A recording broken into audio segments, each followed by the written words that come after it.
Assalamualaikum students. Hopefully you all are doing good. These are the timestamps which are also given in description so you could directly reach the required questions. Question number 15. Question number 15 is a very simple one. Two vectors A and B are given. Then we have to find these different expression in different parts. A plus 2B simple ये find करना है तो a plus two just इसकी value put कर लेंगे vector a plus two B value of a 3i plus 5j then plus 2b 2 into b b is 2i minus 4j इसको multiply करेंगे और जस्ट सिंप्लीफाई करेंगे 3i plus 5j plus 2 into 2 4i minus 2 into 4 8j अब i वाला i के साथ solve कर लेंगे तो 3i प्लस 4i क्या बन गया 7i similarly 5j minus 8j तो it would B minus 3j ठीक होगी बात similarly in part 2 we have to find 2a minus 3b वही ए और बी की हमने वही वैल्यू यूज करनी है जो कि 15 क्वेश्चन में टॉप में दी हुई है जस्ट यहाँ पे पुटिंग करते जाना है 2a माइनस 3b हमने फाइंड करना है a की वैल्यू क्वेश्चन में क्या गिवन है a की वैल्यू हमारे पास गिवन है 2 तो as it is a is 3i plus 5j ये हमारे पास a की वैल्यू बुक में भी गिवन है और ऊपर क्वेश्चन में भी माइनस 3 b की वैल्यू क्या है 2i माइनस 4j सो 2i minus 4j value put कर दी सिंपली मल्टीप्लाई करेंगे और सिंप्लीफाई कर लेंगे क्या बन जाएगा it would be 6i plus 2 into 5 10j and minus 6i then minus 3 into minus 4 it would be plus 12j so plus 6i and minus 6i will be completely cancelled out with each other and remaining factor will be 10j plus 12j तो क्या बना 0i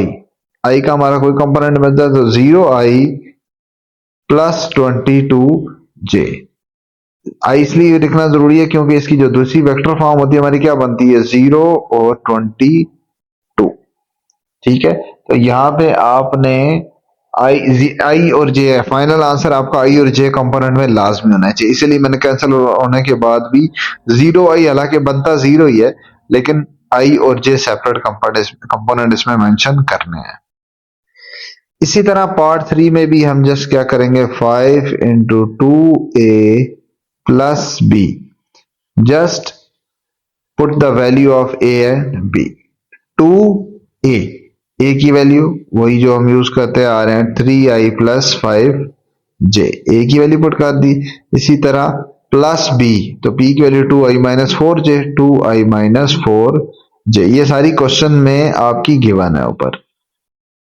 just simplify करेंगे पहले bracket solve कर लेंगे तो 5 into 2 will be multiplied inside so it would be 6i plus 10j then plus 2i minus 4j ये बन गया उसके बाद है 5 6i प्लस 2i कितना बन गया 8i दोनों ऐड हो गए सिमिलरली 10j माइनस 4j कितना बच गया प्लस 6j ठीक हो गया इसको भी अंदर मल्टीप्लाई कर तो क्या बनेगा 5 8 jar 40i and 5 6 jar 30j so that will be our final answer similarly in part number 4 we will also replace the value of a and b 0.5 into a vector minus b vector so 0.5 into vector a क्या value है जी 3i plus 5j जो use करते हुए आ रहे हैं then minus इसको मैं एक ब्रैकेट में रख लेता हूं ए को और माइनस ऑफ बी बी हमारे पास क्या आ रहा है बी हमारे पास आ रहा है 2i माइनस 4j ब्रैकेट को अगर अंदर सॉल्व करो क्या बनता है 0.5 इंटू ये तो एज इट इज आ जाएगा 3i प्लस 5j ये माइनस अंदर जाएगा क्या बन जाएगा माइनस 2i प्लस 4j इसको सिंप्लीफाई करो क्या बनता है 0.5 इंटू 3i माइनस 2i क्या बचा सिर्फ 1i लिख दो या सिर्फ i लिख लो similarly 5j plus 4j so it would be 9j ऐसे ही है।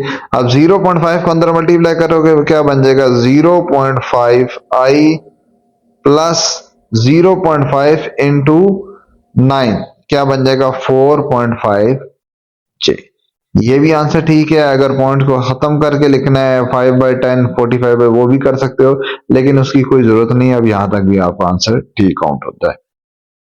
उसके बाद पार्ट नंबर 5 में एक एक्स्ट्रा चीज भी है। ए और बी ऐड तो हो रहे हैं लेकिन साइड्स पे मॉड का साइन भी है। मॉड मतलब उसका मैग्नीट्यूड भी लेना है। मैग्नीट्यूड का फार्मूला हमने पढ़ा हुआ है कि under root X component square and और Y component square. Vector we अगर हो कोई, वी मैग्नीट्यूड कैसे लेते हैं, अंडर रूट एक्स का स्क्वायर प्लस वाई का स्क्वायर। तो मैग्नीट्यूड जहां पे भी फाइंड करना होगा आप ये फार्मूला यूज करोगे। खैर पहले हम उसको सिंप्लीफाई करते हैं। सबसे पहले हमने क्या करना है, vector A plus vector B दोनों को सबसे पहले तो क्या करना है, अंदर ऐड करना है, उसके बाद मैग्नीट्यूड लेंगे।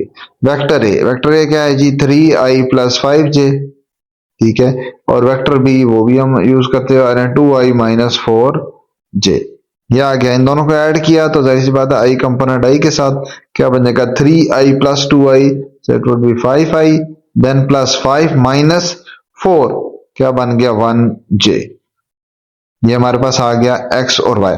अब हमने मैग्नीट्यूड लेना है। मॉड अप्लाई करेंगे तो मॉड अप्लाई कैसे करते हैं, x कंपोनेंट का स्क्वायर और y कंपोनेंट स्क्वायर के। ये जो v लिखा है मैंने, ये बेसिकली वेक्टर होता है और वेक्टर के क्या कंपोनेंट होते हैं, एक्स आई प्लस वाई जे। पहला कंपोनेंट एक्स आई के साथ वाला एक्स और वाई के साथ वाला जे। तो आई के साथ एक्स, एक्स क्या है हमारे पास 5, वाई क्या है हमारे पास 1। तो जब फॉर्मूला लगाएंगे under root X square, X components का स्क्वायर मतलब वाई एक्स का स्क्वायर 5 का स्क्वायर, और y क्या है हमारे पास, ये हमारे पास x है, ये हमारे पास क्या है y क्या है 1 का स्क्वायर। सिंप्लीफाई करेंगे क्या बनेगा, 25 plus 1, so it would be under root 26। इसी तरह पार्ट 6 में भी बिल्कुल एग्जैक्टली सेम टू सेम है, जस्ट इसमें हमने माइनस है, बाकी सारा सेम है, माइनस b इसका मॉड है। तो सबसे पहले a लिख देंगे। a क्या है जी, 3i plus 5j, minus b क्या है, b है जी 2i माइनस 4j। ये आ गया। माइनस अगर अंदर लेके जाओ क्या बन जाता है, under root 3i plus 5j minus 2i minus minus plus 4j। अब आई वाला आई के साथ, आई वाला कौन सा है जी, 3i और माइनस 2i, कितना बचा 1i। 1i लिख लो या सिंपल आई लिखो, एक ही बात है। उसके बाद 5j प्लस 4j क्या बन गया, 9j। ऊपर एक हमने पार्ट भी इस तरह का किया, 9j बन गया। अब हमने इसका क्या लेना है, इसका मॉड लेना है। इसका मॉड कैसे लेंगे, वही आई कंपोनेंट के साथ क्या है, कुछ भी नहीं है तो 1 है। इसका मतलब है इसका x कंपोनेंट क्या आ गया 1, और y कंपोनेंट क्या आ गया, ये हमारा आ गया y component is 9, x component is 1। So for mod we have to just square of its x component and y component and there is an addition between them with whole under root। ये आ गया। इसको simplify करेंगे क्या बनेगा, 1 का square 1, then 80 इसका आ गया 81, solve करके क्या आ गया 82।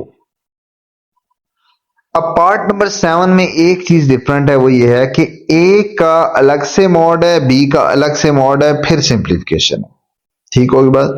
सो हमारे पास ये क्या है, एक बार मैं दोबारा लिख देता हूं, a mod plus 2 into mod of b। तो मैं a और b की अभी जस्ट वैल्यू पुट करता हूं। Mod of 3i plus 5j, ये मैंने किसकी वैल्यू रिप्लेस कर दी, a की। देन प्लस 2 इंटू b की वैल्यू क्या है 2i माइनस 4j। ये मैंने जस्ट क्या वैल्यू पुट किया, put the value of a and b inside mod. अब मॉड की डेफिनेशन अप्लाई करता हूं। याद रखना है मॉड अप्लाई करने से पहले हमेशा आपने x और y कंपोनेंट सेपरेट कर लेने हैं। जब सेपरेट हो जाएंगे उसके बाद मॉड इंप्लीमेंट होगा। पिछले तमाम पार्ट्स में देखो तो मॉड शुरू से चलता आ रहा है। जैसे ही एक x कंपोनेंट बन जाता है, एक y कंपोनेंट बन जाता है, उसके बाद हम मॉड अप्लाई कर देते हैं। तो यहां पहले स्टेप से ही अप्लाई करेंगे क्योंकि उसका x कंपोनेंट भी क्लियर है कि इसका ये x है और ये y है। इसी तरह नेक्स्ट भी मॉड में x कंपोनेंट भी क्लियर है और y भी क्लियर है कि कौन सा x है और कौन सा y है। तो ये आप इंपॉर्टेंट पॉइंट भी अपने पास नोट कर लोगे that before before applying mod we must have separate x and y component। ये कंडीशन है कि सबसे पहले सेपरेट x और y कंपोनेंट हो गए फिर हम अप्लाई करेंगे। ठीक है, अब मॉड दोनों पे सेम तरीके से अप्लाई करेंगे। क्या बन जाएगा, मॉड ऑफ x है तो मॉड ऑफ x का स्क्वायर, x इसका क्या है 3 स्क्वायर प्लस y इसका क्या है 5 का स्क्वायर। ये मेरा x कंपोनेंट का स्क्वायर आ गया, ये क्या आ गया y कंपोनेंट का स्क्वायर। मतलब मॉड मैंने इसके ऊपर अप्लाई कर दिया। उसके बाद क्या होगा, नेक्स्ट आ जाएगा यहाँ पे 2 मॉड से बाहर है क्योंकि वो तो नहीं। फिर जो मॉड के अंदर है उसके ऊपर मॉड अप्लाई करेंगे तो मॉड के लिए अंडर रूट x कंपोनेंट का स्क्वायर, x क्या है इसका 2 का स्क्वायर प्लस y कंपोनेंट यहाँ पे याद रखना है -4 है। -4 क्या है y कंपोनेंट। पूरे का पूरा जो कोफिशिएंट आता है i और j के साथ वो हमारा क्या होता है, उसके कंपोनेंट वो पूरे का पूरा x और y होता है।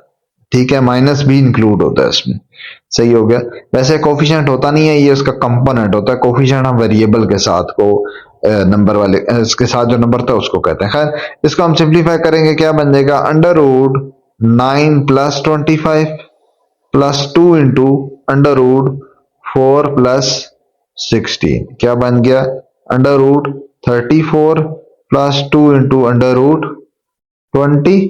ठीक है, इसको सिंप्लीफाई करोगे तो पॉइंट्स में कैलकुलेशन चली जाती है, आ जाता है कोई ऑलमोस्ट 5.836 के अराउंड आ जाता है 2 इंटू, और ये आपका आ जाता है ओवरऑल 5.4 ओवरऑल मल्टीप्लाई करके इस दोनों को 2 इंटू 4 पॉइंट समथिंग आता है और मल्टीप्लाई करके आता है 8.2 से मल्टीप्लाई करके 8.94 ये आ जाएगा।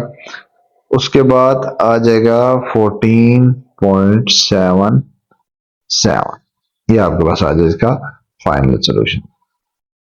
नाउ एट्थ पार्ट में भी एग्जैक्टली सेम काम है कि ए का सेपरेट मॉड है और बी का सेपरेट मॉड है, तो बस दोनों का सेपरेट मॉड अप्लाई कर देते हैं।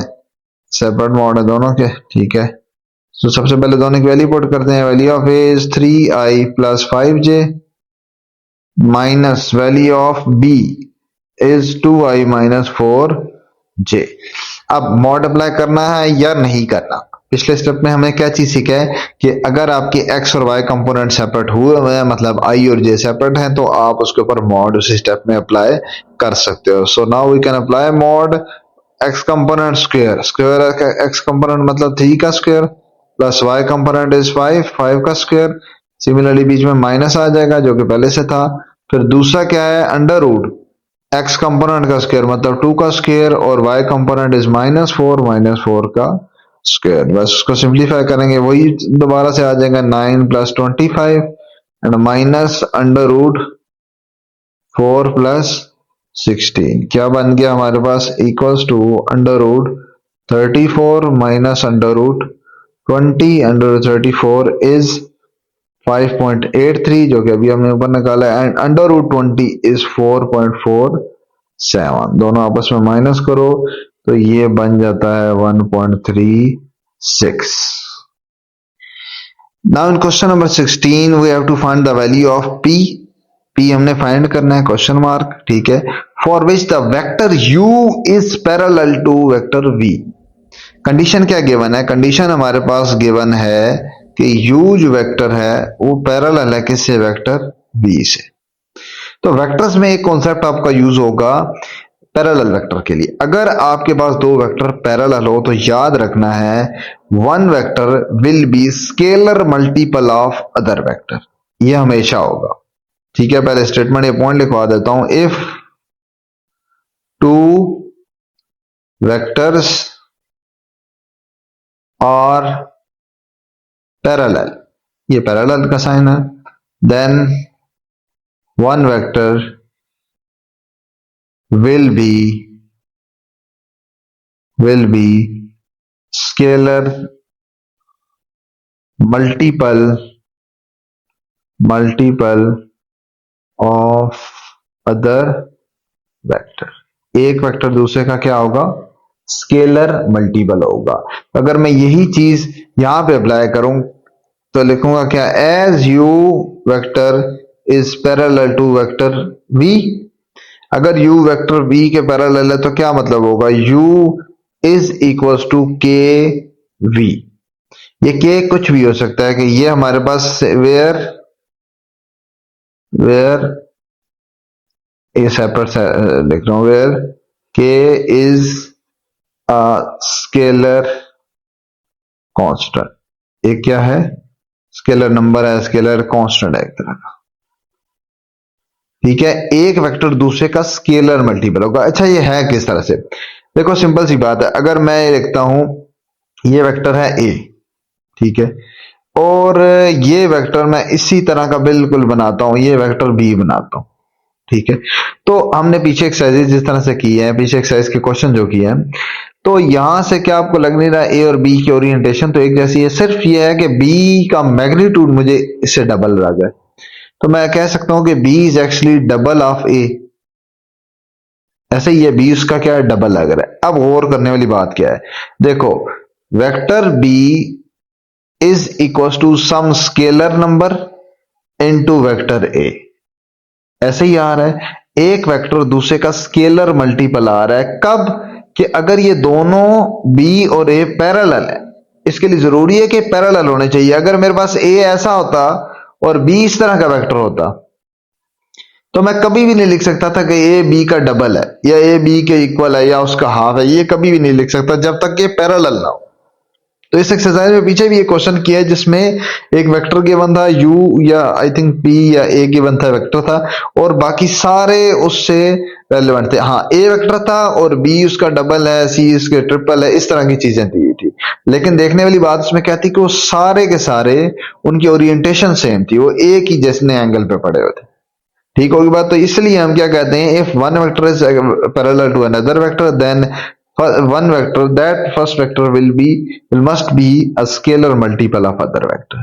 ठीक है, तो उस बात से मैं लिखूंगा, so u will be equal to some constant k multiply we.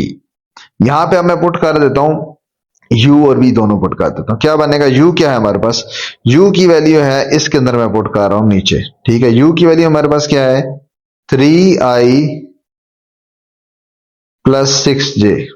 ठीक है, और ये जो मैंने k पुट किया ना, स्केलर कांस्टेंट है, ये कोई भी हो सकता है, k लिख लो, b लिख लो, c लिख लो, कुछ भी लिख सकते हो आप, लेकिन ये वेक्टर नहीं होगा इसके ऊपर, इसलिए मैंने एरो हेड नहीं डाला, ये स्केलर है। ठीक है, जिस तरह यहाँ पे ये 2 क्या है, 2 स्केलर है, ठीक है, वो वेक्टर नहीं है, इसलिए यहाँ पे भी इसी तरह होगा कि वेक्टर नहीं होगा। तो क्या बनेगा, इक्वल्स टू के एज इट इज रख लेते हैं, v हमारे पास क्या है, v की वैल्यू है जी आई प्लस पी जे। v की वैल्यू हमारे पास क्या है, i प्लस पी जे।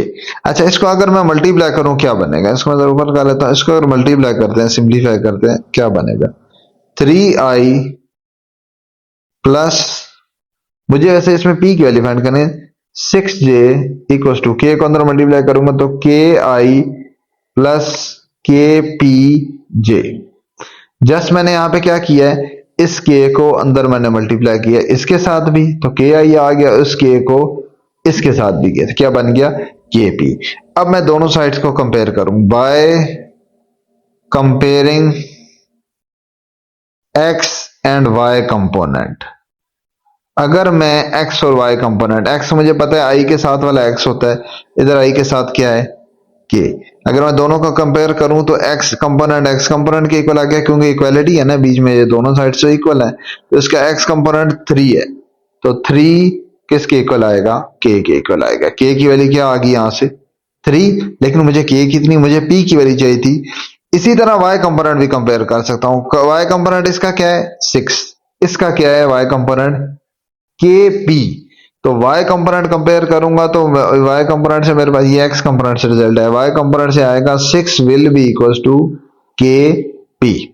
ठीक है, मुझे वैल्यू किसकी चाहिए, p की वैल्यू, लेकिन k भी यहां पे आ रहा है तो k की वैल्यू इसको मैं नाम दे देता हूं इक्वेशन 1। इस इक्वेशन 1 को यहां पे पुट कर देता हूं 2 में, k की वैल्यू यहां पुट करूं, मतलब यहां पे लिखूंगे पुट 1 इन 2, k की वैल्यू इधर पुट करो, क्या बनेगा 6 इक्वल्स टू k की जगह 3p। तो p की वैल्यू मेरी क्या निकली, p will be equals to 6 by 3 which is equals to 2. So final answer of p will be equals to 2. ठीक होगी बात।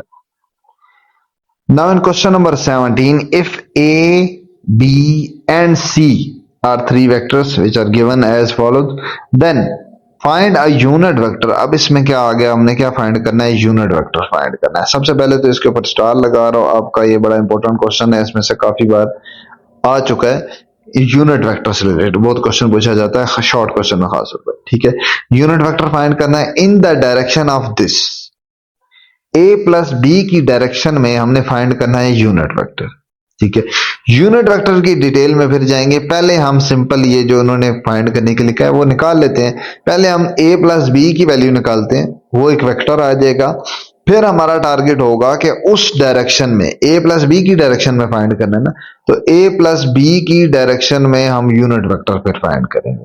तो a प्लस बी पहले फाइंड कर लेते हैं, पहले ये काम कर लेते हैं, फिर यूनिट वेक्टर की मैं आपको डिटेल बताता हूँ। देखो a प्लस बी जिस तरह के हमने पीछे क्वेश्चन कर चुके हैं, दोनों की वैल्यू पुट करते हैं। a की वैल्यू क्या है हमारे पास 2i minus 4j, then plus b क्या है जी हमारे पास i minus 2j, i minus 2j।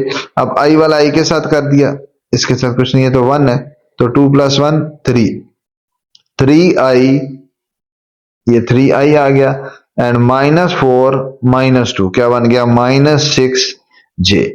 ये हमारा फाइंड क्या हुआ है, ये हमारा अभी सिर्फ और सिर्फ फाइंड हुआ है a प्लस बी। आपको मैं यही रिकमेंड करूंगा कि आप इसको ये रिप्रेजेंटेशन की बजाय इसको सिंपल कर लोगे, ज्यादा बेहतर होगा। फॉर एग्जांपल आप जो भी ये एक्सप्रेशन दिया होगा, ये बड़ा एक्सप्रेशन भी हो सकता है, a प्लस बी प्लस सी भी हो सकता है, a प्लस 2b प्लस सी भी हो सकता है, कुछ भी हो सकता है। आप इसको आसानी के लिए एक सिंपल वेक्टर का नाम देना। देखो दो वेक्टर आपने ऐड किए हैं, दो वेक्टर जब आप ऐड करते हो, अगर आप हेड टू टेल रूल लगाओ, जिस तरह से भी ऐड करो, तो फाइनल रिजल्ट क्या आता है, दो वेक्टर ऐड करके तीसरा वेक्टर जो रिजल्ट आता है वो भी तो एक वेक्टर ही होता है। तो आप इसको आसानी के लिए क्या वेक्टर का नाम देना, किसी और वेक्टर का नाम दे देना, कि सपोज ये जो a प्लस बी है ना, ये वेक्टर हमारा क्या है, एक u वेक्टर है कोई, ये 3i माइनस 6j जो आया है, ये हमारे पास एक नया वेक्टर आ गया जो कि रिजल्टेंट वेक्टर है a और b का। अब मैंने करना क्या है, अब मैंने फाइंड करना है यूनिट वेक्टर फाइंड करना है in the direction of this u, इस u की डायरेक्शन में फाइंड करना ना, क्योंकि मैंने a प्लस बी को क्या नाम दे दिया u को, u का बार बार मैं a प्लस बी जो बोलना है, इससे बेहतर है मैं उसको एक नाम दे देता हूं सिंपल एक लेटर वाला, वो रख दिया u। तो मुझे अब u की डायरेक्शन में यूनिट वेक्टर चाहिए। ठीक है, कैसे निकालेंगे, जैसे कि हमने वेक्टर v पढ़ा हुआ है कि v वेक्टर किसके इक्वल होता है। सबसे पहली एक्सरसाइज का बिल्कुल जो इंट्रोडक्शन था इस एक्सरसाइज का चैप्टर का, उसमें हमने पढ़ा था कि जब वेक्टर v होता है वो vector magnitude into direction, vector में दोनों चीजें होता है, मैग्नीट्यूड भी होता है और क्या होती है, डायरेक्शन भी होती है। ये हमारे पास क्या है, वेक्टर है। तो इस डायरेक्शन वाले पार्ट को ही बेसिकली क्या कहते हैं, यूनिट वेक्टर। ये मैंने स्टार्ट में बताया था, इसी को क्या कहते हैं, यूनिट वेक्टर। तो अगर आपने ये पार्ट फाइंड करना हो, मतलब यूनिट वेक्टर फाइंड करना हो, तो ये कुछ ऐसे ही नहीं बनना चाहिए, this unit vector must be equal to this vector divided by magnitude. मतलब ये जो आपका मैग्नीट्यूड है, इस पूरे को मैंने लेफ्ट साइड पे जाके डिवाइड कर दिया, क्या बना, left vector divided by its magnitude किसके इक्वल आ गया, यूनिट वेक्टर के इक्वल आ गया। तो मुझे यहां से क्या पॉइंट मिला, that if we want to find unit vector then we only need to divide vector v by its magnitude. मुझे सिर्फ और सिर्फ क्या करना है, जो भी वेक्टर जिसका मैंने यूनिट वेक्टर निकालना है, उसी वेक्टर का आपने उसी के मैग्नीट्यूड से डिवाइड कर देना है। इसीलिए मैंने आपको क्या बताया था कि आपने आसानी के लिए जो भी रिजल्ट आएगा उसको एक वेक्टर का नाम दे देना। अब मेरे पास वेक्टर क्या आ गया, मेरे पास वेक्टर आ गया है u, और अभी हमने यहां कॉन्सेप्ट क्या समझा है कि अगर आपने इसी u की डायरेक्शन में यूनिट वेक्टर फाइंड करना है तो ये आ गया वेक्टर, हम निकालेंगे फिर इसका मैग्नीट्यूड और फिर मैग्नीट्यूड को इसी वेक्टर से क्या कर देंगे, डिवाइड कर देंगे for finding the unit vector. ठीक है, यहाँ पे बेसिकली हमारी डिमांड क्या है, क्वेश्चन में क्या है, यूनिट वेक्टर फाइंड करना है u की डायरेक्शन में। u की डायरेक्शन में यूनिट वेक्टर फाइंड करने का मतलब बेसिकली क्या है, वो ये कह रहे हैं कि आप u कैप फाइंड करो। u cap means unit vector, direction of u, तो u के ऊपर मैंने कैप डाल। ठीक है, तो मैंने u कैप फाइंड करना है। u कैप किसके इक्वल बनता है, u cap is actually equals to vector u divided by its magnitude. तो मुझे जस्ट ये फाइंड करना है और कुछ भी जरूरत नहीं है। ठीक है, ये मैं फाइंड कर रहा हूं, इक्वेशन नंबर 1 का बेशक नाम दे दूं। मुझे वेक्टर तो आ गया मेरे पास, ये देखो वेक्टर हमारे पास आ गया ना, वेक्टर तो आ गया। अब मुझे सिर्फ क्या और चाहिए, इसका मैग्नीट्यूड, और फिर मैं यहीं पुट कर दूंगा तो ऊपर नीचे दोनों डिवाइड हो जाएंगे। सो मैग्नीट्यूड भी फाइंड कर लेते हैं। मैग्नीट्यूड कैसे फाइंड करते हैं, x कंपोनेंट का स्क्वायर और y कंपोनेंट का स्क्वायर। x हमें नजर आ रहा है, x कंपोनेंट हमारा क्या है, x कंपोनेंट हमारे पास 3 है, ये इसका क्या आ गया x कंपोनेंट, ये क्या आ गया y कंपोनेंट। ठीक है, तो 3 का square and plus y component क्या है जी, -6 का स्क्वायर। इसको सिंप्लीफाई करो, क्या बनता है, अंडर रूट 3 का स्क्वायर 9 प्लस उसका स्क्वायर क्या बन गया 36, और इसका सिंप्लीफाई करो अंडर रूट 45, और इसकी सिंप्लीफाइड फॉर्म क्या होती है, ये बनती है 3 अंडर रूट 5। ये मेरे पास क्या आ गया, ये मेरे पास आ गया है u मैग्नीट्यूड। इक्वेशन नंबर 3 का नाम दे देते हैं कि हमारे पास u मैग्नीट्यूड आ गया है 3 अंडर रूट 5। u वेक्टर हमारे पास ये इक्वेशन नंबर 2 में है, तो इक्वेशन नंबर 2 और इक्वेशन नंबर 3 दोनों को ऊपर पुट कर देंगे इक्वेशन नंबर 1 में, ताकि हमारा u कैप निकला। u कैप का मतलब है यूनिट वेक्टर निकले। समझ आएगी बात, तो आइडिया समझ आ रहा है कि आपने जस्ट यूनिट वेक्टर के लिए वो वेक्टर पहले फाइंड करना है जो भी उन्होंने कहा कि इस जिसकी डायरेक्शन में फाइंड करना होगा। वो वेक्टर आ गया, उसको एक सिंपल नाम दे देना है, वो वेक्टर आ गया, उसका नाम भी आ गया, उसी का मैग्नीट्यूड लेना है और उसी से डिवाइड करना है। ठीक होगी बात, तो मैं क्या लिखूंगा, put 2 and 3 in 1, put 2 and 3, equation number 2 and 3 in equation number 1। तो इक्वेशन नंबर 1 क्या आती है, u cap will be equals to, ऊपर वेक्टर u क्या है जी, दोबारा से मैं लिख भी देता हूं, ये वेक्टर u था और नीचे क्या था, u का मैग्नीट्यूड, तो यही मैंने पुट किया। ये इक्वेशन नंबर 1 मैंने दोबारा लिखे ताकि एक बार क्लियर हो जाए। तो ये हमारे पास क्या था, 3i माइनस 6j, ये मेरे पास u वेक्टर आ गया divided by its magnitude. Magnitude क्या है, 3 अंडर रूट 5। ये मेरा इसका यूनिट वेक्टर है, इसको फिर सेपरेटली दोनों के साथ डिवाइड करेंगे ताकि सेपरेट कंपोनेंट बन जाए। क्या बनेगा, 3i plus 3 under root 5 then minus 6 divided by 3 under root 5j। तो मैंने क्या किया है, सिर्फ 3 अंडर रूट 5 को दोनों के साथ सेपरेटली डिवाइड कर दिया। कटिंग कर लो, इसके साथ 1 बचेगा, ये से कटेगा 2 बचेगा। तो ओवरऑल आंसर क्या आएगा यूनिट वेक्टर का, 1i divided by under root 5 and minus 2 divided by under root 5j। ये हमारे पास आ गया इसका required unit vector. Similarly part 2 भी इसी तरह करेंगे। ठीक है, हमारे पास एक वेक्टर है जी ये 2a माइनस c। ठीक है, इसके अलोंग हमने क्या फाइंड करना है, यूनिट वेक्टर। तो सबसे पहले ये फाइंड करते हैं, इसको एक नाम दे देंगे, जिस तरह मैंने पिछले को u नाम दिया, आप इसको भी एक नाम दे सकते हो, v नाम दे दो, u ही दे दो, कोई मसला नहीं।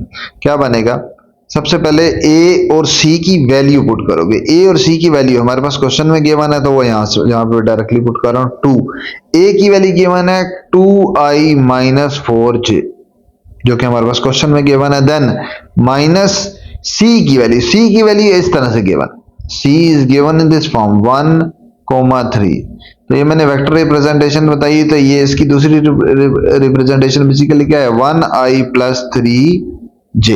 तो ये मेरे पास c की वैल्यू क्या बन गया, 1i लिखो या सिर्फ i लिखो, एक ही बात है, प्लस 3j। इसको सिंप्लीफाई करेंगे, क्या बन जाएगा, 2 into 2 4 i minus 8j, then minus अंदर आ जाएगा तो माइनस से sign change, minus 1i and minus 3j। ठीक है, अब x x के साथ x component 4i minus 1i कितना बन गया 3i। इसी तरह minus 8 and minus 3, so it would B minus 11j। ये मेरे पास आया क्या है जी 2a माइनस c। इसको मैं क्या कर लेता हूं से इट इज इक्वल टू ये मैंने क्या किया इसको लेट किया है। ठीक है कि मैंने लेट किसके इक्वल किया है, let equal to vector v। अब वेक्टर v के इक्वल लेट किया तो मुझे फाइंड क्या करना है, मुझे v के अलोंग यूनिट वेक्टर फाइंड करना है। तो मतलब मेरी डिमांड क्या है, डिमांड है कि मुझे v के अलोंग यूनिट वेक्टर फाइंड करना है इसी वेक्टर के अलोंग। सो v के अलोंग यूनिट वेक्टर का क्या फार्मूला है, that vector v divided by its magnitude. तो ये दो चीजें फाइंड करेंगे। वेक्टर v मेरा फाइंड हो चुका है, वेक्टर v मेरा क्या निकला है, इसको साथ अगर लिखूं तो vector v is 3i minus 11j, और इसको उसी तरह इक्वेशन 1 का नाम दे देता हूँ। वेक्टर v भी निकला है, इसको इक्वेशन 2 का नाम दे देता हूँ। तीसरी मुझे क्या चीज चाहिए, मुझे तीसरी चीज चाहिए इसका मैग्नीट्यूड। तो इसका मैग्नीट्यूड ले लेता हूँ, magnitude is equal to under root x component का स्क्वायर। x कंपोनेंट हमारा आ गया 3 और y कंपोनेंट माइनस 11 आ गया, तो x कंपोनेंट का स्क्वायर मतलब 3 का square and plus y component मतलब माइनस 11 का स्क्वायर। इसको सिंप्लीफाई करेंगे तो क्या बन जाएगा, इक्वल्स टू आगे कर लेते हैं अंडर रूट 9 प्लस 11 का 121, क्या बन गया सिंप्लीफाई करके अंडर रूट 130। ये मेरे पास क्या आ गया वेक्टर v का मैग्नीट्यूड, मतलब इक्वेशन नंबर 3। अब मुझे वेक्टर v भी आ गया, वेक्टर v का मैग्नीट्यूड भी आ गया, दोनों उठा के पुट कर देंगे इक्वेशन नंबर 1 में, तो मेरे पास क्या आ जाएगा यूनिट वेक्टर भी आ जाएगा। यूनिट वेक्टर क्या बनेगा v, यहाँ पे क्या लिखेंगे put 2 and 3 in 1, so vector v unit vector, या इसको आप उससे भी से यूं भी लिख सकते हो कि required unit vector, required unit vector क्या आ गया v क्या है, विच इज इक्वल टू ऊपर vector 3i minus 11j divided by its magnitude which is 130। दोनों के साथ सेपरेट लिख लो, तो 3 divided by under root 130 and minus 11 divided by under root 130। ये पहला i आ गया, दूसरा क्या आ गया j आ गया। Now part number 4। Part number 3 जो है वो बिल्कुल एग्जैक्टली सिमिलर का पार्ट नंबर 2 के, तो वो एज एन असाइनमेंट आप ट्राई करोगे। पार्ट नंबर 4 पे आते हैं। पार्ट नंबर 4 में क्या है 3 इंटू है, ये सारे एक ही कैटेगरी में, कोई खास डिफरेंस नहीं है। मल्टीप्लाई कर देंगे वैल्यू ऑफ a और c, दोबारा से उसी तरह a की वैल्यू भी पुट करेंगे और c की वैल्यू भी। a की वैल्यू हमारे पास क्या है, a is 2i minus 4j, ये a की वैल्यू आ गई, प्लस c की वैल्यू क्या है हमारे पास i प्लस 3j, जिस तरह के पार्ट 2 में हमने पुट किया था। सिंप्लीफाई करते हैं, क्या बनेगा 3 into x component 2 plus 1 3i, similarly y component क्या है माइनस 4 और इसका y कंपोनेंट क्या है प्लस 3, तो बन जाएगा माइनस 1j। ये मेरा x और y कंपोनेंट, इसको मल्टीप्लाई करते हैं, क्या बन जाएगा 3 into 3 9i minus 3 into 1 3j। ठीक है, ये हमारे पास आ गया मल्टीप्लाई करके 3 इंटू ए प्लस सी। अब मुझे इस पूरे वेक्टर को बजाय इसके पूरा लेके चलूं, मैं इसको एक वेक्टर के एक और नाम दे देता हूं, दोबारा से u v x y कुछ भी दे देता हूं, मैं कह लेता हूं फॉर एग्जांपल वेक्टर u का नाम दे दिया, और मैं इसके साथ क्या लिख देता हूं से, कि ये मैंने क्या किया है जस्ट इसको नाम दिया है आसानी के लिए कि u के इक्वल, या लेट कह लो कि मैंने इसके को नाम दिया। अब मुझे इसी के अलोंग इसकी डायरेक्शन फाइंड करनी थी, इसका यूनिट वेक्टर फाइंड करना था, तो इसके मुताबिक मुझे फाइंड करना था u का ही यूनिट वेक्टर। u का यूनिट वेक्टर इक्वल्स टू क्या होगा, u vector divided by its magnitude. मेरे पास u वेक्टर तो आ गया, ये मेरे पास आ चुका है, इक्वेशन नंबर 2 कह दो, क्योंकि इक्वेशन नंबर 1 ही पहले ये बना लेना। ठीक है। क्वेश्चन नंबर 1 इसमें वेक्टर u ये चीज आ चुकी है हमारी, दूसरी चीज उसका मैग्नीट्यूड रहता है वो फाइंड करते हैं, दोनों पुट कर देंगे। इसको क्वेश्चन 2 का नाम दे देता हूं। अब मैं फाइंड करता हूं u वेक्टर का मैग्नीट्यूड। u वेक्टर का क्या फाइंड करता हूं? मैग्नीट्यूड। तो मैग्नीट्यूड x कंपोनेंट का स्क्वायर y कंपोनेंट का स्क्वायर, x कंपोनेंट क्या है 9 square plus y component is -3 का स्क्वायर क्या बन गया equals to under root 9 is 81 plus under root 3 sorry square root under root क्या स्क्वायर ऑफ 3 क्या बन गया 9। तो इसको सिंप्लीफाई करो क्या बना है जी अंडर रूट 90 और इसको फर्दर आप सिंप्लीफाई करो तो 9 अंडर रूट 10 और 9 3 बन जाता है 3 अंडर रूट 10। ये मेरे पास क्या आ गया यू वेक्टर का मैग्नीट्यूड। ठीक है, इसको नाम दे देते हैं क्वेश्चन 3 का। अब 3 एक चीज ये हमारे काम क्या है मैग्नीट्यूड, और हमारे काम का दूसरी चीज क्या है ये वेक्टर। वेक्टर भी आ गया मैग्नीट्यूड भी आ गया, जो दोनों ब्लॉक लगाए हैं क्वेश्चन नंबर 2 और 3 वही दो चाहिए थे, दोनों पुट कर देंगे क्वेश्चन नंबर 1 में। तो हमारे पास रिक्वायर्ड वेक्टर यूनिट वेक्टर आ जाएगा। सो रिक्वायर्ड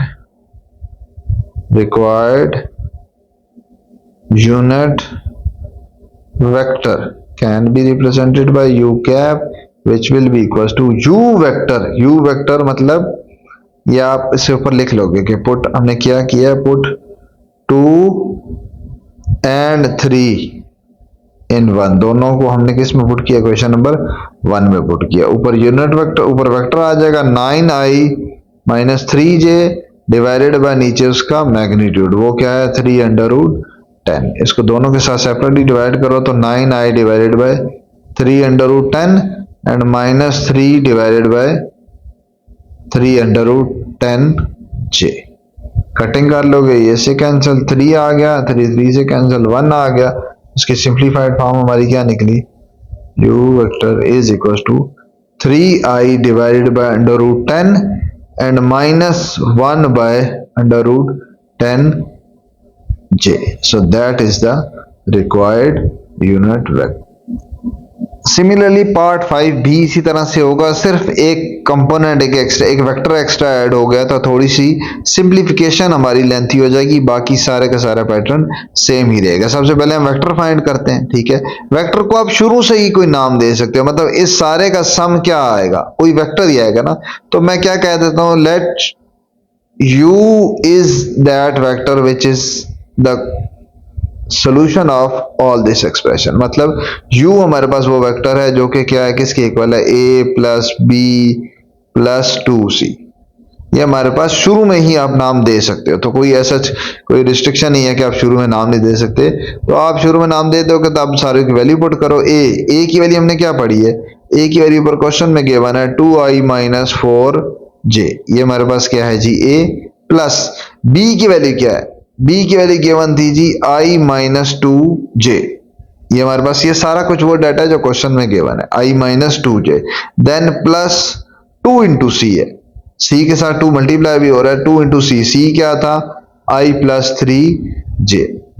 तो उसको मल्टीप्लाई करते हैं सिंप्लीफाई करेंगे क्या बनेगा 2i - 4j plus i - 2j 2 को अंदर मल्टीप्लाई किया क्या बनेगा 2i + 2 into 3 6j। ठीक होगी बात, यहां तक आ गया।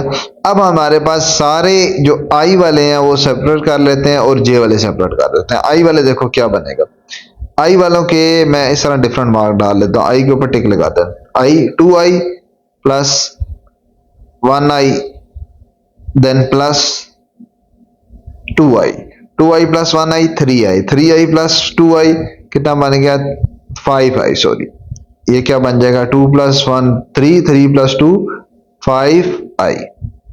अब j के मैं नीचे लाइन लगा लेता हूं। j हमारे पास एक ये है j कंपोनेंट, एक हमारे पास j कंपोनेंट कौन सा ये है और एक j कंपोनेंट हमारे पास ये है। ठीक है, क्या बना -4 - 2 कितना बना -6 देन -6 एंड देन +6 0 बन गया। तो क्या बन गया +0j। जे वाला हमारा टोटल ही 0 हो गया क्योंकि -6 आ गया और +6, अब सारे सम करो तो 0 आता है। तो ये मेरे पास क्या बना है, वेक्टर u। मुझे इस u को नहीं फाइंड करना था, मुझे बल्कि इस u के लॉन्ग, मतलब इस वेक्टर के लॉन्ग यूनिट वेक्टर फाइंड करना था। तो u के लॉन्ग यूनिट वेक्टर जिस तरह सारे पार्ट्स में करते आ रहे हैं, किसके इक्वल होगा, unit vector will be equal to that vector divided by its magnitude. तो ये हमने फाइंड करना है, ये हमने बेसिकली क्या करना था, फाइंड करना था यूनिट वेक्टर। तो इसका मैंने फार्मूला लिखा और इसको क्या नाम दे दिया, इक्वेशन नंबर 1 का। अब इसका एक कंपोनेंट फाइंड हो गया, वो कौन सा है, यू वेक्टर, वो फाइंड हो गया। तो उसके ऊपर एक ब्लॉक लगा लेते हैं, ये हमारा फाइंड हो गया, इसको इक्वेशन नंबर 2 का नाम दे देते हैं। इसी तरह हम फाइंड करेंगे, नीचे यू वी नहीं है, यू है, ठीक है। इसी तरह इसका मैग्नीट्यूड, नीचे हमें क्या चाहिए, इसका मैग्नीट्यूड चाहिए। तो मैग्नीट्यूड के लिए इसी का क्या ले लेंगे, इसी का मैग्नीट्यूड लो तो अंडर रूट एक्स कंपोनेंट का स्क्वायर, एक्स कंपोनेंट क्या है 5 का स्क्वायर, प्लस वाई कंपोनेंट क्या है 0 का स्क्वायर। सिंप्लीफाई किया, क्या बना, अंडर रूट 5 स्क्वायर 25 को वापस सिंप्लीफाई करोगे तो 5 आ जाएगा। तो मेरे पास वाई कंपोनेंट क्या आ गया, सॉरी यू मैग्नीट्यूड क्या आ गया, यू वेक्टर का मैग्नीट्यूड लिखा है, यू मैग्नीट्यूड लिख लो, एक ही चीज है, क्या बन जाएगा 5। तो ये भी फाइंड हो गया। इसका मतलब है ये दूसरी चीज थी जो हमें चाहिए थी, ये भी फाइंड होगी, इक्वेशन नंबर 3 आ गई। अब मैंने इक्वेशन नंबर 2 और 3 दोनों को ऊपर 1 में पुट कर देना है, तो हमारे पास रिक्वायर्ड वेक्टर आ जाएगा। रिक्वायर्ड वेक्टर क्या आ जाएगा, required unit vector will be equals to u cap, और यू कैप मैं दोबारा से फार्मूला भी ऊपर वाला लिख देता हूं ताकि कोई इश्यू ना हो। ये हमारे पास फार्मूला था, ऊपर यूनिट वेक्टर, ये क्वेश्चन नंबर 2 वाला 5i प्लस 0j और डिवाइडेड बाय नीचे उसका मैग्नीट्यूड क्या आया 5 को दोनों से डिवाइड करो, दूसरा तो वैसे ही 0 है तो क्या बन जाएगा 5 से कैंसिल, तो ओवरऑल क्या बन जाएगा हमारे पास 1i, और 0 के साथ भी डिवाइड करोगे तो 0 आ जाएगा 1i प्लस 0j। एग्जैक्टली इसी तरह आपका 6 पार्ट भी है, उसमें भी एक expression 4a minus 2b plus c। तो हम जस्ट सिंप्लीफाई करेंगे, उसको u वेक्टर का नाम दे देंगे, फिर उसी के मैग्नीट्यूड से डिवाइड करके उसका यूनिट वेक्टर, जो exactly same to same part है, फिर वो मैं आपको असाइनमेंट के तौर पे दे रहा हूं ताकि आप उसको खुद से प्रैक्टिस करो, आपको भी ये अच्छे से अच्छा तैयार हो जाए। Now in question number 18, if a and b are two vectors then find a vector हमने फाइंड करना है, इसमें यूनिट वेक्टर नहीं, इसमें क्या फाइंड करना है, वेक्टर फाइंड करना है ऑफ मैग्नीट्यूड, जिसका मैग्नीट्यूड गिवन है। मैग्नीट्यूड क्या है जी 4, और डायरेक्शन क्या है, ये हमारे पास इस डायरेक्शन में। अब ये कोई वेक्टर एग्जैक्ट फाइनल फॉर्म नहीं है क्योंकि ए और बी लिखा हुआ है, ऊपर ए और बी गिवन है, इस तरह की सिचुएशन है। लेकिन अगर हम इस क्वेश्चन के लिहाज से देखें तो हमने क्या फाइंड करना है, एक वेक्टर फाइंड करना है। फॉर एग्जांपल मैं इसको नाम दे देता हूं वेक्टर का कि जी मैंने फाइंड करना है vector, it is noted by vector v। अगर v फाइंड करना हो तो v, मैंने इससे पहले क्या बता चुका हूं कि वेक्टर क्या होता है, वेक्टर में मैग्नीट्यूड भी होता है, वेक्टर में क्या होता है magnitude as well as direction. Direction का मतलब ये क्या है, यूनिट वेक्टर, ये हमें क्या बताता है यूनिट वेक्टर। तो मुझे मैग्नीट्यूड भी चाहिए और उसका क्या चाहिए, यूनिट वेक्टर भी चाहिए। मैग्नीट्यूड मेरे पास ये गिवन है, मैग्नीट्यूड क्या गिवन है जी 4, इसका मतलब है मुझे किसकी वैल्यू पता चल गई, मैग्नीट्यूड की। पीछे क्या रहेगा, सिर्फ और सिर्फ यूनिट वेक्टर। तो यूनिट वेक्टर की वैल्यू मैंने फाइंड करनी है, ठीक होगा। मैं अब इसको नाम दे देता हूं इक्वेशन नंबर 1 का, और मैं ये यूनिट वेक्टर फाइंड करूंगा v कैप, और फिर यहां पुट कर दूंगा तो वेक्टर निकल आएगा, ठीक होगी बात। अब सबसे पहला काम, आपने अगर v कैप निकालना हो तो वो कैसे निकालते हैं, यहां से जो पिछले हम क्वेश्चन करते रहे हैं, सबसे पहले ये पूरा ना ये फाइंड करेंगे, इसकी डायरेक्शन में फाइंड करना है ना, तो हमने यूनिट वेक्टर फाइंड करना है। यूनिट वेक्टर के लिए क्या, जो पिछले सारे क्वेश्चन करते आ रहे हैं, हम यहाँ पे क्या फाइंड करेंगे, पहले ये फाइंड करते हैं 2a minus b, 2a minus b ये फाइंड किया। 2a माइनस बी से मेरा क्या आ जाएगा, इसमें a और b की वैल्यू पुट करूंगा। a क्या है 2 into a is i minus 3j, ये हमने फाइंड करना है। देन उसके बाद क्या है माइनस b, b क्या है जी b is 2i plus 4j। ये मेरे पास क्या आ गया b। इसको सिंप्लीफाई करते हैं, क्या बनेगा 2i माइनस 6j, अंदर मल्टीप्लाई करके देन माइनस, नेक्स्ट क्या बना minus 2i minus 4j।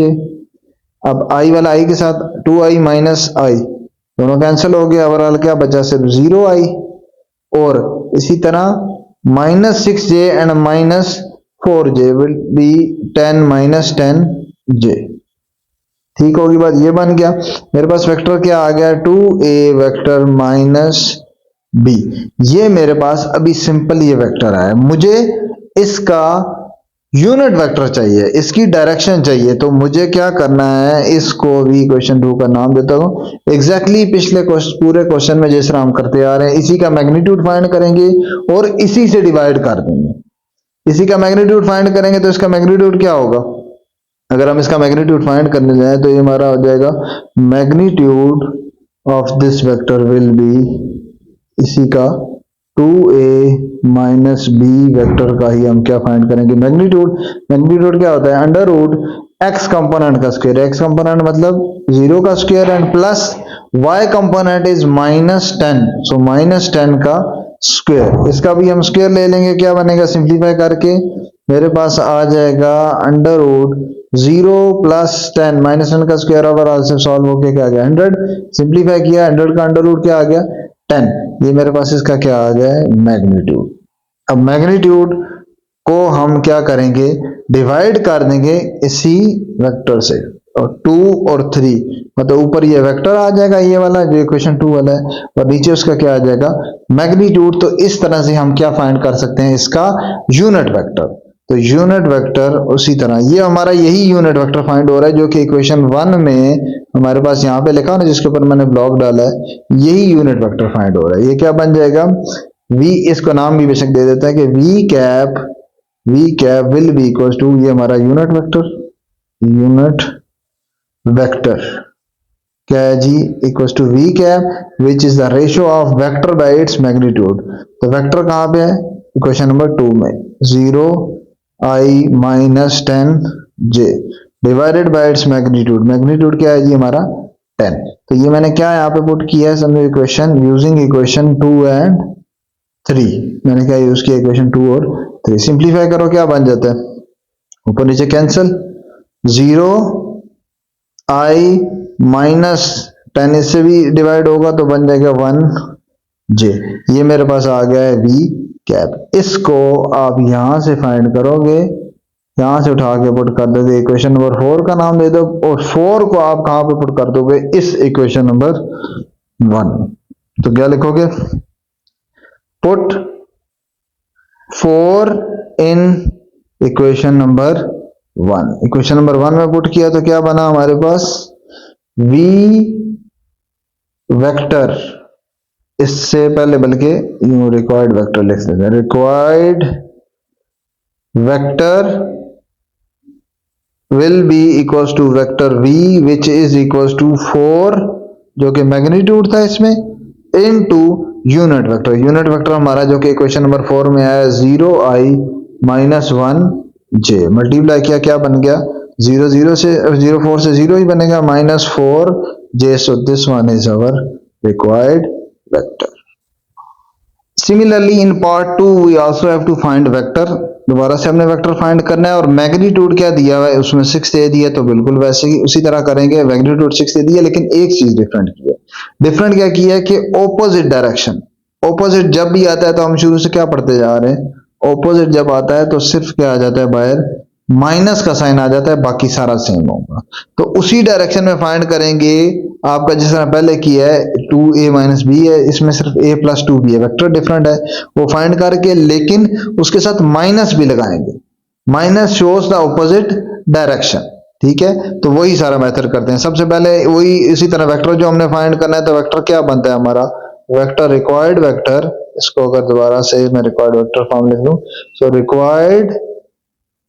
required vector will be equals to that vector v is equals to magnitude of that vector into unit vector। ठीक है। यूनिट वेक्टर मतलब जो इसकी क्या बता रहा है, डायरेक्शन बता रहा है। मैग्नीट्यूड क्या है हमारे पास 6 और यूनिट वेक्टर वही हमने फाइंड करना है, तो मैं इसको एज इट इज रख लेता हूँ और इक्वेशन का नाम इसको दे देता हूँ कि ये इक्वेशन नंबर 1 है। और एट द एंड मैंने यहीं पे क्या पुट करना है, यहीं पे जस्ट ये वाला फैक्टर फाइंड करना है, यूनिट वेक्टर वाला, और फिर यहाँ पुट करना है तो मेरा रिक्वायर्ड वेक्टर आ जाएगा। यूनिट वेक्टर के लिए क्या करेंगे, पहले जिस डायरेक्शन में हमने फाइंड करना है वो हमारे पास कौन सी है, ये हमारे पास पूरी डायरेक्शन दी हुई है, तो पहले मैं ये निकालता हूँ। ठीक है, इसलिए पूरे क्वेश्चन वाला प्रोसेस रिपीट करेंगे, पहले ये वेक्टर निकालेंगे, फिर इसको इसके मैग्नीट्यूड से डिवाइड करेंगे तो इसका यूनिट वेक्टर निकल आएगा, और यही यूनिट वेक्टर ऑपोजिट डायरेक्शन के साथ मतलब माइनस साइन के साथ आप वहां पे पुट कर दोगे, जो क्वेश्चन नंबर 1 है वहां पे पुट कर दो। ठीक है, तो पहले फाइंड करते हैं इसको a प्लस 2b, पहले इसको फाइंड करते हैं a प्लस 2b। a की वैल्यू क्या है हमारे पास, a is I minus 3j and then plus 2 into b, b is 2I plus 4j। इसको सिंप्लीफाई करो, क्या हमारे पास बन गया, अंदर मल्टीप्लाई करेंगे तो ये हमारे पास बन जाता है, ये बन जाता है I minus 3j plus 4I plus 8j, I वाला I के साथ 1I plus 4I कितना बन गया 5I and then 8 minus 3 तो प्लस 5j। ये मेरे पास क्या फाइंड हुआ है, a प्लस 2b वेक्टर, ये हमारे पास वेक्टर फाइंड हुआ है। इक्वेशन नंबर 2 वेक्टर फाइंड हुआ, उसको इसके मैग्नीट्यूड से डिवाइड करना है तो हम इसका मैग्नीट्यूड भी निकाल लेते हैं, वेक्टर a प्लस 2b का magnitude, so its magnitude will be under root of, magnitude मतलब under root of X square, X component का स्क्वायर, एक्स हमारे पास ये है और वाई हमारे पास दोनों ही सेम है, खैर एक्स कंपोनेंट का स्क्वायर मतलब 5 का स्क्वायर, देन प्लस वाई का स्क्वायर 5 का वो भी 5 का स्क्वायर, तो under root 25 plus under root 25 which is equal to 50। तो मेरे पास क्या आ गया, अंडर रूट 50 और बाहर क्या आ गया, अंडर रूट 50 के बाद a प्लस 2b वेक्टर का मैग्नीट्यूड। अब इसको इक्वेशन नंबर नाम दे देते हैं 3 का। मुझे क्या फाइंड करना था, मुझे फाइंड करना था इनका यूनिट वेक्टर इनके ऑपोजिट डायरेक्शन में। ऑपोजिट डायरेक्शन में क्या लिखेंगे, required unit vector, required unit vector will be equals to, हमारे पास क्या हो जाएगा, v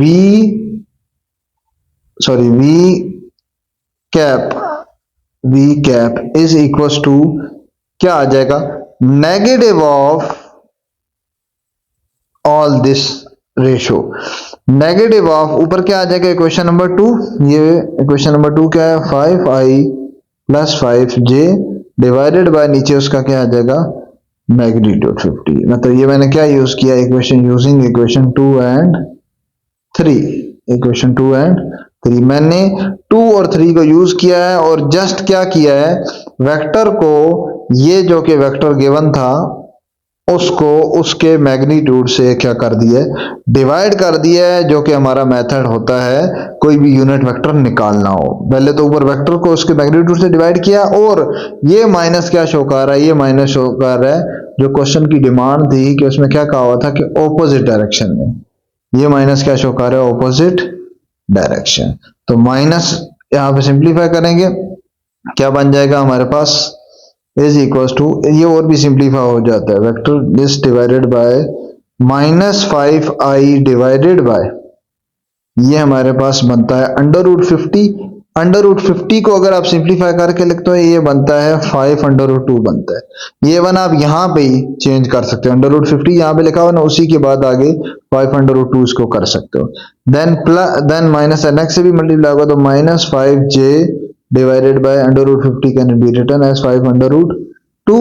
ये ऊपर नीचे कैंसिल, ये भी ऊपर नीचे कैंसिल, तो मेरे पास क्या बचा, v, ये सॉरी वेक्टर नहीं था, ये हमारे पास क्या था, v यूनिट वेक्टर था, v cap will be equal to -I divided by under root 2 and -j divided by under root 2।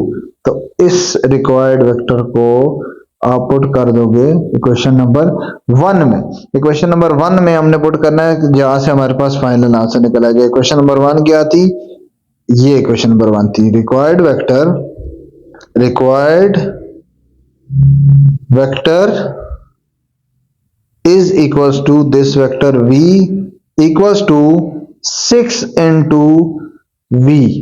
ये हमारे पास थी क्वेश्चन नंबर 1, और 6 इंटू वी हमने पुट किया। v हमारे पास क्या है, जो minus i divided by under root two and minus j divided by under root two. इसको अंदर मल्टीप्लाई कर दो, और या इस तरह नीचे एलसीएम लेके नीचे लिख दो, या वैसे भी लिखा जा सकता है। ये हमारे पास कटिंग होके क्या बचता है, minus 3 under root two i and minus 3 under root two j. Minus 3 under root two इस तरह से होता है। यहां पे मैं एक रफ सा आपको बता देता हूं कि आपके पास 6 divided by under root two जो है वो आपका कैलकुलेटर पे भी लिखोगे तो आपका आ जाएगा, ये किसके इक्वल होता है, 3 अंडर रूट टू के इक्वल। ठीक होगी बात। ये इस तरह से अगर स्टेप बाय स्टेप देखो तो ये हमारा ऐसे होता है कि 6 can be written as 3 into two divided by under root two and 2 over under root two. इसको सिंप्लीफाई करो तो क्या बनता है, अंडर रूट टू। तो इस तरह से ये पूरा सिंप्लीफाई हुआ होता है। बहरहाल आपका यहाँ तक भी ठीक है, जितना सिंप्लीफाई कर सकते हो वो करोगे, कैलकुलेटर पे पुट कर लोगे तो ये डायरेक्टली यहाँ से आंसर आ जाता है ये वाला। Now question number 19। Question number 19 और 20 थोड़े से मुश्किल क्वेश्चन है, क्योंकि इसमें आपके एक तो वर्ड प्रॉब्लम है, उससे आपको खुद समझ के उस लिहाज से एंगल्स बनाने हैं। दूसरा बेरिंग का कॉन्सेप्ट जो कि आपके 9th क्लास में आपने चैप्टर 6 की लास्ट एक्सरसाइज में पढ़ा है, वो भी थोड़ा रिव्यू होता है, और कंपोनेंट्स वगैरह भी होता है। मतलब इससे पिछले जितने क्वेश्चन आप किए हैं, कहीं ऐसा कॉन्सेप्ट भी बीच में यूज होगा जो आपने प्रीवियस नहीं पढ़ा। इसमें एक दो कॉन्सेप्ट भी आप नहीं पढ़ो, ठीक है। तो जरा ध्यान से ये समझना है। क्या है जी, an aeroplane leaves the airport on the bearing of 45 degree travelling at this speed. एक एयरपोर्ट से आपका एरोप्लेन जा रहा है, वो आपका चला गया जी ये, और बेरिंग कितना है 45। बेरिंग हमें पता है किसके साथ बनता है, नॉर्थ के साथ बनता है। नॉर्थ मतलब एक छोटा सा नॉर्थ बना लेता हूँ, ये मेरे पास नॉर्थ आ गया, इसके साथ क्या बन गया जी, बेरिंग 45 डिग्री का। ये 45 डिग्री का बन गया है जी बेरिंग। और एक एयरप्लेन है जो कि यहां से उड़ा है, मतलब कि ये इसका क्या है, आप कह लो ये एयरपोर्ट है जहां से उड़ के ऊपर गया है, 45 की बेरिंग पे गया है, और जिस स्पीड से गया वो आपके पास ये लिखी हुई है। तो स्पीड मैं एयरप्लेन की लिख देता हूँ, वो कितनी है जी, 380 miles per hour. Miles per hour, फिलहाल मैं यूनिट कुछ नहीं लिख रहा है यहाँ पे, क्योंकि मुझे यूनिट से कैलकुलेशन का कोई लिंक नहीं है, वैसे बता रहा हूँ पढ़ने के लिए ऐसे, माइल्स पर आवर। ये मेरे पास है कि यहां से यहां गया, और ये इसकी वैल्यू है उसके एयरप्लेन की। ये एयरप्लेन की मतलब स्मॉल ए, एयरप्लेन की ये वैल्यू है, इस स्पीड से है गया। ठीक है, आगे क्या है, the wind is blowing at bearing of 135। और वहीं पे जो हवा चल रही है वो बेरिंग कितना बना रही है, 135। नॉर्थ तो इसी जगह ही होगा, तो हवा जो चल रही है वो आपकी चल रही है यूं नीचे की तरफ। ठीक है, कैसे, आपको पहले तो 135 का बेरिंग बनाया जाए, किस तरह बनाते हैं, देखो सबसे पहला काम बेरिंग बनाने के लिए क्या ड्रा होता है, नॉर्थ ड्रा होता है। मैं सेपरेट ये चीज बता रहा हूँ, फिर हम उसमें भी अप्लाई कर देंगे कि मैं यहाँ पे क्या करता हूँ कि हाँ नॉर्थ अप्लाई करता हूँ, और 135 का कैसे एंगल बनता है, अगर ये मैं ये लाइन लगाऊं तो ये 90 की बनती है। ठीक है, और अगर नीचे लाइन लगाऊं तो ये पूरा 180 बन जाता है। तो इसके बीच में कहीं आएगा 135, कहाँ पे आता है, 90 और 180 के कहीं दरमियान में आता है। तो ये कुछ इस तरह का बनेगा, यहां से ये आएगा नॉर्थ, और 90 और 180 के दरमियान में, मतलब इस तरह का कुछ बनेगा 135 का बेरिंग। ठीक है, तो यही चीज आप अगर ये ऊपर बनाई हुई है, तो यहां से अगर आप इसको एक्सटेंड यूं कर लोगे तो ये कुछ इस तरह से हवा जा रही है। मतलब हवा की जो डायरेक्शन है ना, ये विंड की डायरेक्शन। लाइन ज्यादा इसलिए लगाई है, विंड के समझो पार्टिकल, ये हवा जा रही है इस डायरेक्शन में, और एयरप्लेन किस डायरेक्शन में जा रहा है, एयरप्लेन तो मैंने लिखा हुआ है कि एयरप्लेन इस डायरेक्शन में जा रहा है, और इस डायरेक्शन में क्या जा रही है जी, विंड। तो ये आपकी आ गई एक तरह की विंड, जो कि कितना बना रही है बेरिंग 135। ये जो इसकी वैल्यू है ना, ये कितनी है 135। ठीक होगी बात। अब क्या करेंगे, अब वो पूछ क्या रहे हैं, अच्छा इसकी स्पीड भी दे दी है। विंड की स्पीड क्या है, एरोप्लेन की कितनी थी 380, और विंड की कितनी है जी 50। जो हवा जा रही है यूं ऊपर से नीचे की तरफ राइट साइड पे भी जा रही है और थोड़ी नीचे की तरफ हवा जा रही है, जो एयरप्लेन वो नीचे से ऊपर की तरफ जा रहा है। अब what is the actual speed of the plane, actual speed क्या है, इसको मैं रेज कर देता हूं। ठीक है, प्लेन की एक्चुअल स्पीड मतलब ये जो जा रहा है इसकी असल में स्पीड क्या होगी, वैसे तो 380 से जा रहा था लेकिन हवा चलने की वजह से सारी बात है ऑपोजिट डायरेक्शन में हवा जा रही है।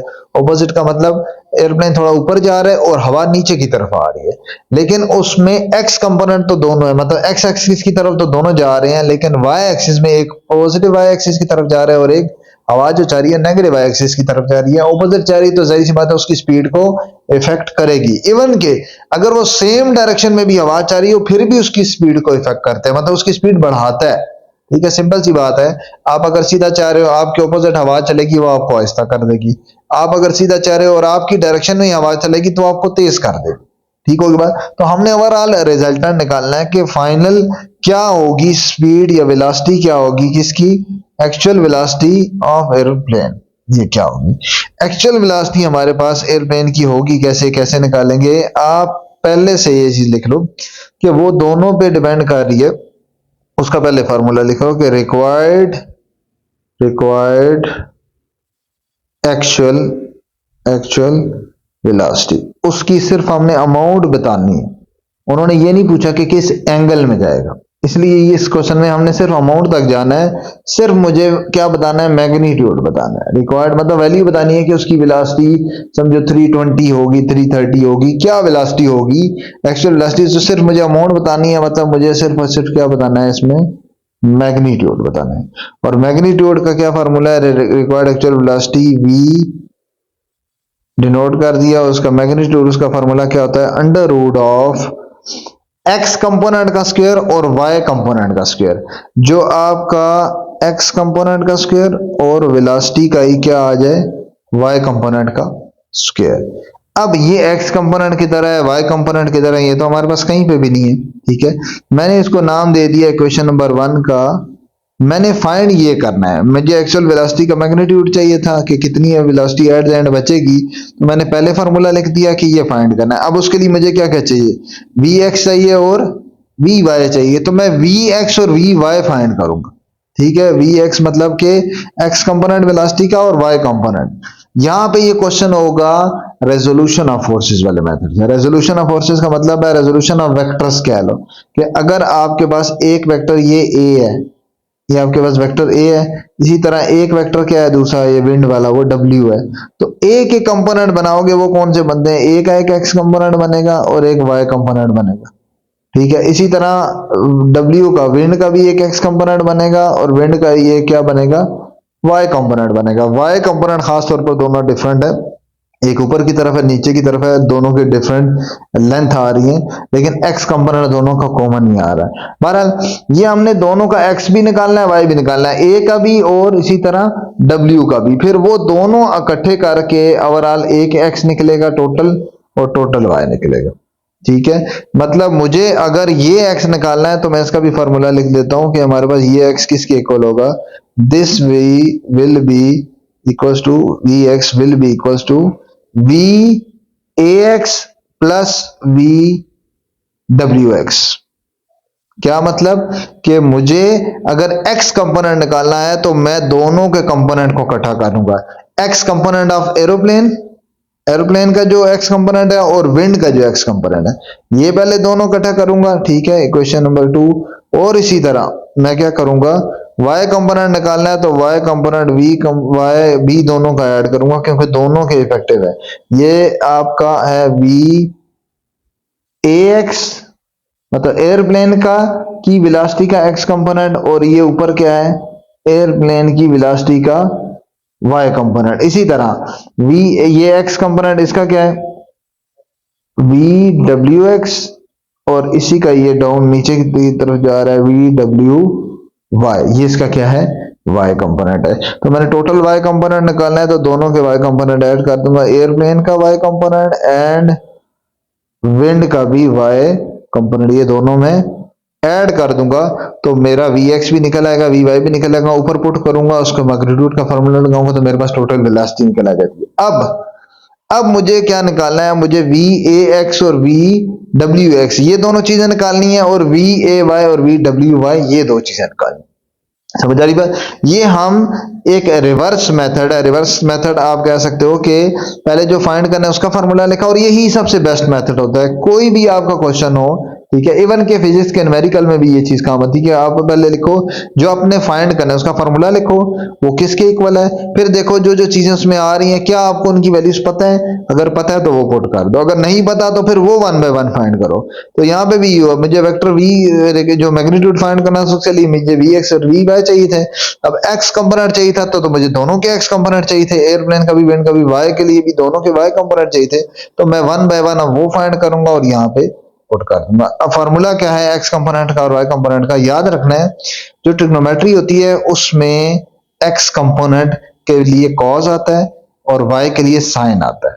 ठीक है, ये आप पढ़ भी चुके होंगे, इससे पहले एक्स कंपोनेंट के साथ कॉस आता है, या आगे भी फ्यूचर भी आप पढ़ोगे। लेकिन जो बेरिंग होता है, बेरिंग में ऑपोजिट होता है, बेरिंग में आपका एक्स कंपोनेंट के साथ साइन आता है और वाई के साथ कॉस आता है। ठीक है, क्या मतलब मैं क्या चीज बता रहा हूं, आपके पास अभी हमारे पास कितने अननोन है, ये दो ये सारी चीजें फाइंड करनी है, V A x we W x we A why V W, ये चीजें हमने फाइंड करनी है। ये हमारे पास क्या बनेगा, ये हमारे पास बनेगा, और हमारे पास गिवन क्या है, हमारे पास वेलोसिटी ऑफ एरोप्लेन, वो हमारे पास क्वेश्चन में गिवन थी, वो हमारे पास कितनी थी 380। ठीक है, ये हमारे पास गिवन था। इसी तरह V W velocity of wind वो भी हमारे पास गिवन थी, वो कितनी थी 50 थी। अब एक्स कंपोनेंट का फॉर्मूला लिखोगे तो क्या बनेगा, we A x, x component का फॉर्मूला होता है वी ए साइन थीटा। ये मैं चीज आपको बता रहा था। ठीक है, थीटा इसका क्या गिवन है, इसका इसका अलग से थीटा, इसका थीटा क्या बना हुआ था, इसका एंगल कितना था, इसका एंगल था 45 डिग्री, एरोप्लेन कितना बना रहा था 45, ये कितना बना रहा था थीटा, ये कितना बना रहा था 135। तो दोनों के एंगल भी अलग अलग है। ठीक है, दोनों के एंगल भी अलग अलग है, तो उसकी वैल्यू कैलकुलेट करेंगे तो हमारे पास क्या आ जाएगा, इसको मैं थोड़ा सा आगे सेट कर देता हूँ यहाँ पे।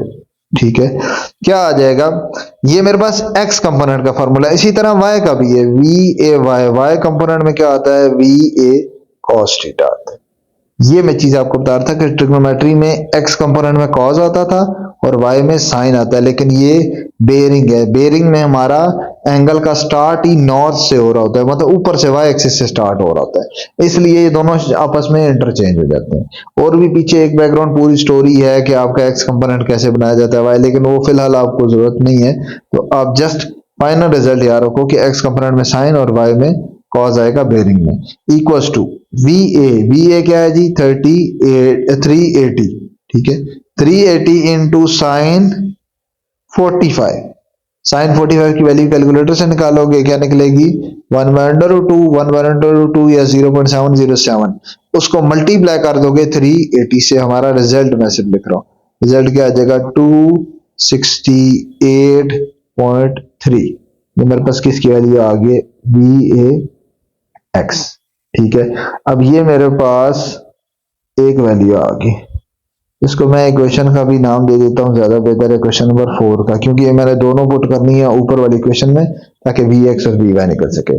सिमिलरली नेक्स्ट क्या होगा यहाँ पे V A cos theta, V A cos theta किसके इक्वल बनता है, वी ए कॉस थीटा हमारे पास आ जाएगा V A is 380, 380 into cos 45, cos 45 cos 45 cos 45 cos 45 भी सेम होता है, cos 45 भी इसी के इक्वल होता है, तो cos 45 भी √2 1/√2 होता है, सिंप्लीफाई करेंगे दोबारा इसका भी आंसर क्या निकलेगा 268, 268.3। ये मेरे पास क्या निकला है वी ए वाई, ये मेरी वैल्यू निकल है एक और क्वेश्चन नंबर 5।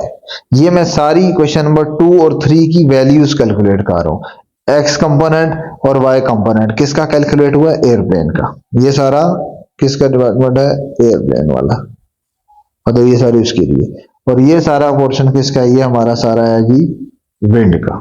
ठीक होगी बात, अब यही दोबारा से फार्मूला विंड के लिए भी वी डब्ल्यू एक्स, विंड का एक्स कंपोनेंट में क्या आता है V W sine theta, V W sine theta, V W sine theta वहां पुट करो तो क्या बन जाएगा हमारे पास, वी डब्ल्यू वैल्यू उसकी क्या है जी 50 इनटू साइन थीटा, थीटा कितना है जी 135, इसकी वैल्यू पुट करो, ये भी 1/√2 आता है, मल्टीप्लाई करेंगे इसके साथ सिंप्लीफाई करके तो आंसर हमारा बचेगा 35 पॉइंट, ये सारा कैलकुलेटर का काम है 36, ये किसकी वैल्यू आ गई वी डब्ल्यू एक्स, डब्ल्यू का एक्स कंपोनेंट, इसको मैंने नाम दे दिया question number 6।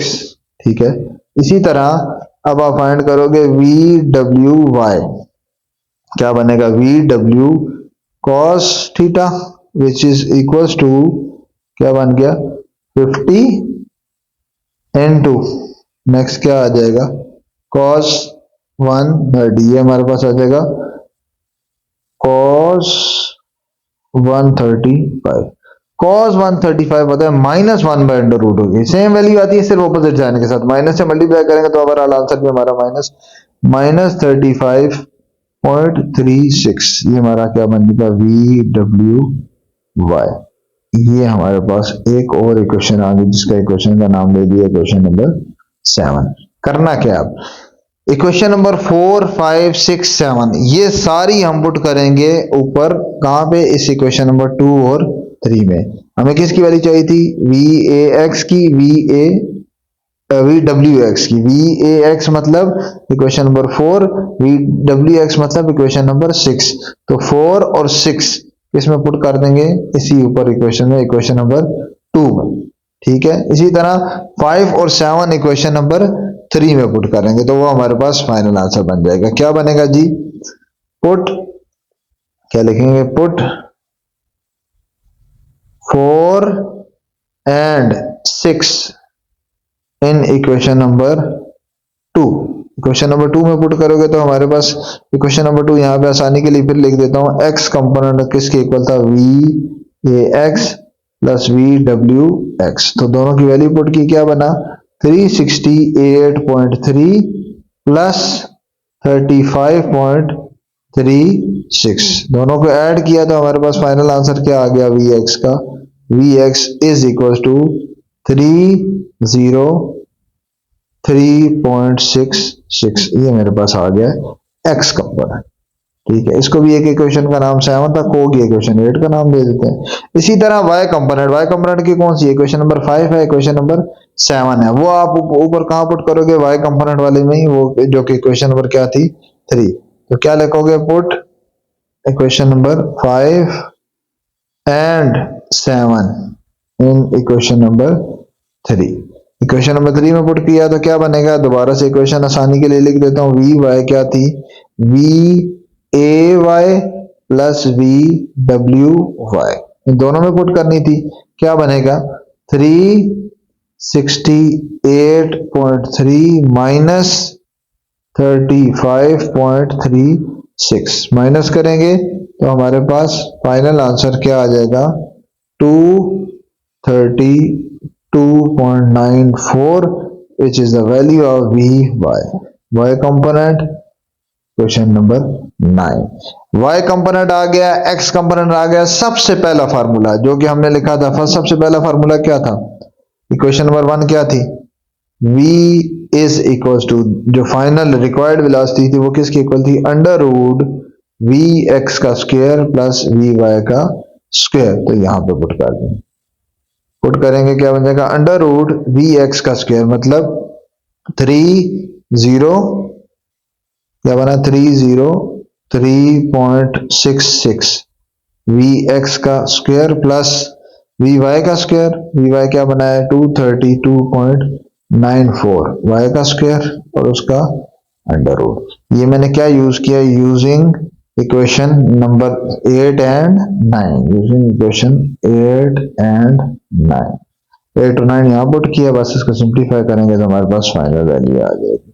So final velocity ये हमारी वही है रिक्वायर्ड वेलोसिटी जो हमने शुरू में लिखी थी, required velocity, required actual velocity कह लो या एक्चुअल या रिक्वायर्ड वेलोसिटी कह लो, इज इक्वल्स टू, इसका मैग्नीट्यूड था, अमाउंट नहीं करिए ना, नंबर नहीं करे, तो क्या बनेगा under root 9 2199 plus 54291 is equal to under root, simplify करो तो क्या आ जाता है सारा 146,490। इसका फाइनल अंडर रूट लेंगे तो ये हमारे पास निकलेगी ऑलमोस्ट 382.9 निकलती है, तो राउंड ऑफ करके अप्रोक्सीमेटली इक्वल टू 383 आ जाएगी। So this is the required velocity. ठीक होगी बात। Now question number 20। Question number 20 में भी इसी तरह पहले फिगर अच्छे तरीके से समझनी पड़ेगी, उसके बाद समझ आएगी। A truck leaves dry port on a bearing of 30 degree. एक ट्रक है, उसने 30 डिग्री के बेरिंग पे लीव किया अपने ड्राई पोर्ट को। फॉर एग्जांपल एक ट्रक है, अपने पोर्ट को मैं डिनोट कर देता हूँ समझो पॉइंट पी से, ठीक है। यहां से उसने लीव किया 30 डिग्री। 30 डिग्री का मतलब है नॉर्थ के साथ 30 बना रहा है। नॉर्थ कैसे होता है, ये वर्टिकल आ गया नॉर्थ, और यहाँ पे एक एंगल बन गया जी ये 30 डिग्री, ठीक है। ये आपका 30 डिग्री बन गया एंगल। इतने पे लीव किया, और इतने पे लीव करने के बाद आगे भी कुछ कंडीशन गिवन है। वो क्या है कि ये यहां से निकला है और ट्रेवल कितना किया 15 किलोमीटर। इसने यहां से 15 किलोमीटर समझो डिस्टेंस कवर किया। ये आपका आ गया जो डिस्टेंस कवर किया है इसने, वो कितना है समझो, डिस्प्लेसमेंट वो कितना है 15 किलोमीटर, ठीक है। ये खैर हमारे पास अभी सिर्फ डिस्टेंस आया, यह आ गया 15 किलोमीटर। अब क्या हुआ, it then returns due west and travel 8 kilometre. West west हमें पता किस तरफ होती है, ये आपको ये चीज का आइडिया। नॉर्थ, नीचे साउथ, राइट साइड पे ईस्ट, लेफ्ट साइड पे वेस्ट। वेस्ट की तरफ वो 8 किलोमीटर आगे गया। 8 किलोमीटर आगे गया मतलब ये 15 ऊपर गया हुआ था, तो यहां से वेस्ट का मतलब है लेफ्ट साइड पे गया। लेफ्ट साइड पे अगर वो समझो यहां तक चला गया, ये कितना आ गया 8 किलोमीटर। ये कितना आ गया है, पहले वो पी से एक पॉइंट पे गया, वहां से उसे टर्न लिया। जिस पॉइंट पे टर्न लिया ना उसको अब नाम भी दे दो आसानी के लिए, समझो पॉइंट ए था, ठीक है। फिर वो ए से लेफ्ट हुआ, लेफ्ट पे जाके कितना आगे गया 8 किलोमीटर दूर किया, समझो पॉइंट बी तक चला गया। अब how for is the truck from the dry port. जो ट्रक है वो ड्राई पोर्ट से कितना दूर है। अभी ट्रक कहां पे है, पॉइंट बी पे है, और हमारा अभी ड्राई पोर्ट किधर था, पॉइंट पी पे। तो पी से लेकर आपने फाइंड करना है ये आपने बताना है कि ये जो डिस्टेंस है ये आपका कितना है, ठीक है। इसका मतलब है एक मुझे फाइंड करना है पी से बी तक का डिस्टेंस सिर्फ फाइंड करना है, ठीक होगी बात। एक मैंने डिस्टेंस फाइंड करना है, दूसरा मैंने क्या फाइंड करना है, बेयरिंग फाइंड करनी है। बेयरिंग फाइंड करनी है मतलब थीटा एंगल फाइंड करना है कि हमारे पास ये थीटा कितना बनाएगा बेयरिंग, मतलब दूसरा हमने एंगल फाइंड करना है ना। तो बेयरिंग यहाँ पे, इसको मैं बल्कि थोड़ा सा आगे लिख लेता हूँ, ज्यादा बेहतर है कि हमने क्या फाइंड करनी है, दूसरी चीज बेयरिंग मतलब एंगल थीटा, वो हमने क्या करना है फाइंड करनी है। तो दो चीजें फाइंड करनी है, बेरिंग आ गया थीटा, यहां से ये फाइंड करना है, और हाउ फार फार मतलब क्या आ गया हमारे पास, एक तरह का डिस्टेंस आ गया जो कि क्या है पी और बी के दरम्यान। अब किस तरह से करेंगे, उसी तरह हम पहले कंपोनेंट बनाएंगे, कंपोनेंट से ही सॉल्व होगा। कैसे, पहले मैं आपको एक आइडिया दे दूं जिससे आपको पता चलेगा किस तरह से हम डिस्टेंस निकालते हैं। अगर आपने इस सारी फिगर को छोड़ के आप सिर्फ ये देखो कि ये पॉइंट अगर P हो, ये पॉइंट B हो, आपने ये डिस्टेंस निकालना हो, ठीक है। और अगर आपको इस डिस्टेंस की वैल्यू निकालनी है, उसका x कंपोनेंट पता चल जाए, हॉरिजॉन्टल मतलब, और वर्टिकल मतलब y कंपोनेंट पता चल जाए, तो आप इन दोनों की मदद से इसकी वैल्यू निकाल सकते हो। अगर मैं इस डिस्टेंस d का नाम दूं, इसका x का नाम दूं और इसका y कंपोनेंट का नाम दूं, तो x का वही चीज, ये वो पाइथागोरस थ्योरम का ही बेसिकली रिजल्ट है कि आप ये इसका d किसके इक्वल बनेगा, that distance will be equal to under root of x component का स्क्वायर और y कंपोनेंट का स्क्वायर, उसके मैग्नीट्यूड जो लेते हैं उसी के इक्वल होता है। ये आपके दोनों तीनों रिजल्ट होते हैं, मैग्नीट्यूड के इक्वल होता है, और अगर देखा जाए तो ये बेसिकली पाइथागोरस थ्योरम ही है। पाइथागोरस थ्योरम कैसे, ये क्या है, हाइपोटेन्यूज, हाइपोटेन्यूज का स्क्वायर एक तरफ हाइपोटेन्यूज क्या है, एच डी हमारा क्या है हाइपोटेन्यूज, ये हमारे पास बन रही है बेस, ये हमारे पास क्या बन रहा है परपेंडिकुलर। तो डी का स्क्वायर मतलब हाइपोटेन्यूज का स्क्वायर इक्वल्स टू बेस का स्क्वायर मतलब एक्स का स्क्वायर प्लस वाई का स्क्वायर। तो पाइथागोरस थ्योरम कुछ ऐसे नहीं बनता। पाइथागोरस थ्योरम अगर देखा जाए तो हमारे पास क्या बनता है, हाइपोटेन्यूज का स्क्वायर इक्वल्स टू बेस का स्क्वायर प्लस परपेंडिकुलर का स्क्वायर। दोनों तरफ अंडर रूट ले लो, ये से कैंसिल कर दो, ये इसके ऊपर अंडर रूट आ जाएगा। तो डिस्टेंस डी किसके इक्वल आया, हाइपोटेन्यूज इक्वल्स टू एक्स का स्क्वायर प्लस वाई का स्क्वायर। इसका मतलब ये है कि अगर मुझे P टू B ये डिस्टेंस निकालना है तो मुझे अगर ये पता चल जाए कि इसका क्या है x कंपोनेंट क्या है, ठीक है, और इसका मुझे पता चल जाए कि y कंपोनेंट क्या है, ये दोनों मुझे अगर कंपोनेंट पता चल जाए ये और ये, तो मैं फिर ये डिस्टेंस निकाल सकता हूं। पी ए जो है इसको भी मैं, इस पे मैं 2-3 टिक लगा रहा हूं, ये भी मैं फाइंड कर सकता हूं।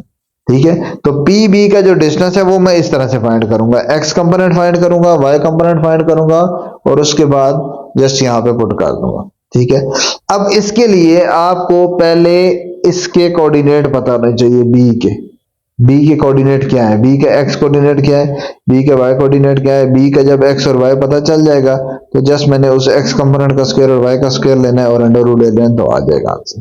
ठीक है, अब बी के कोऑर्डिनेट क्या है, बी के कोऑर्डिनेट के लिए आपको उससे बैक एंड पे चलोगे तो ए के कोऑर्डिनेट चाहिए होंगे।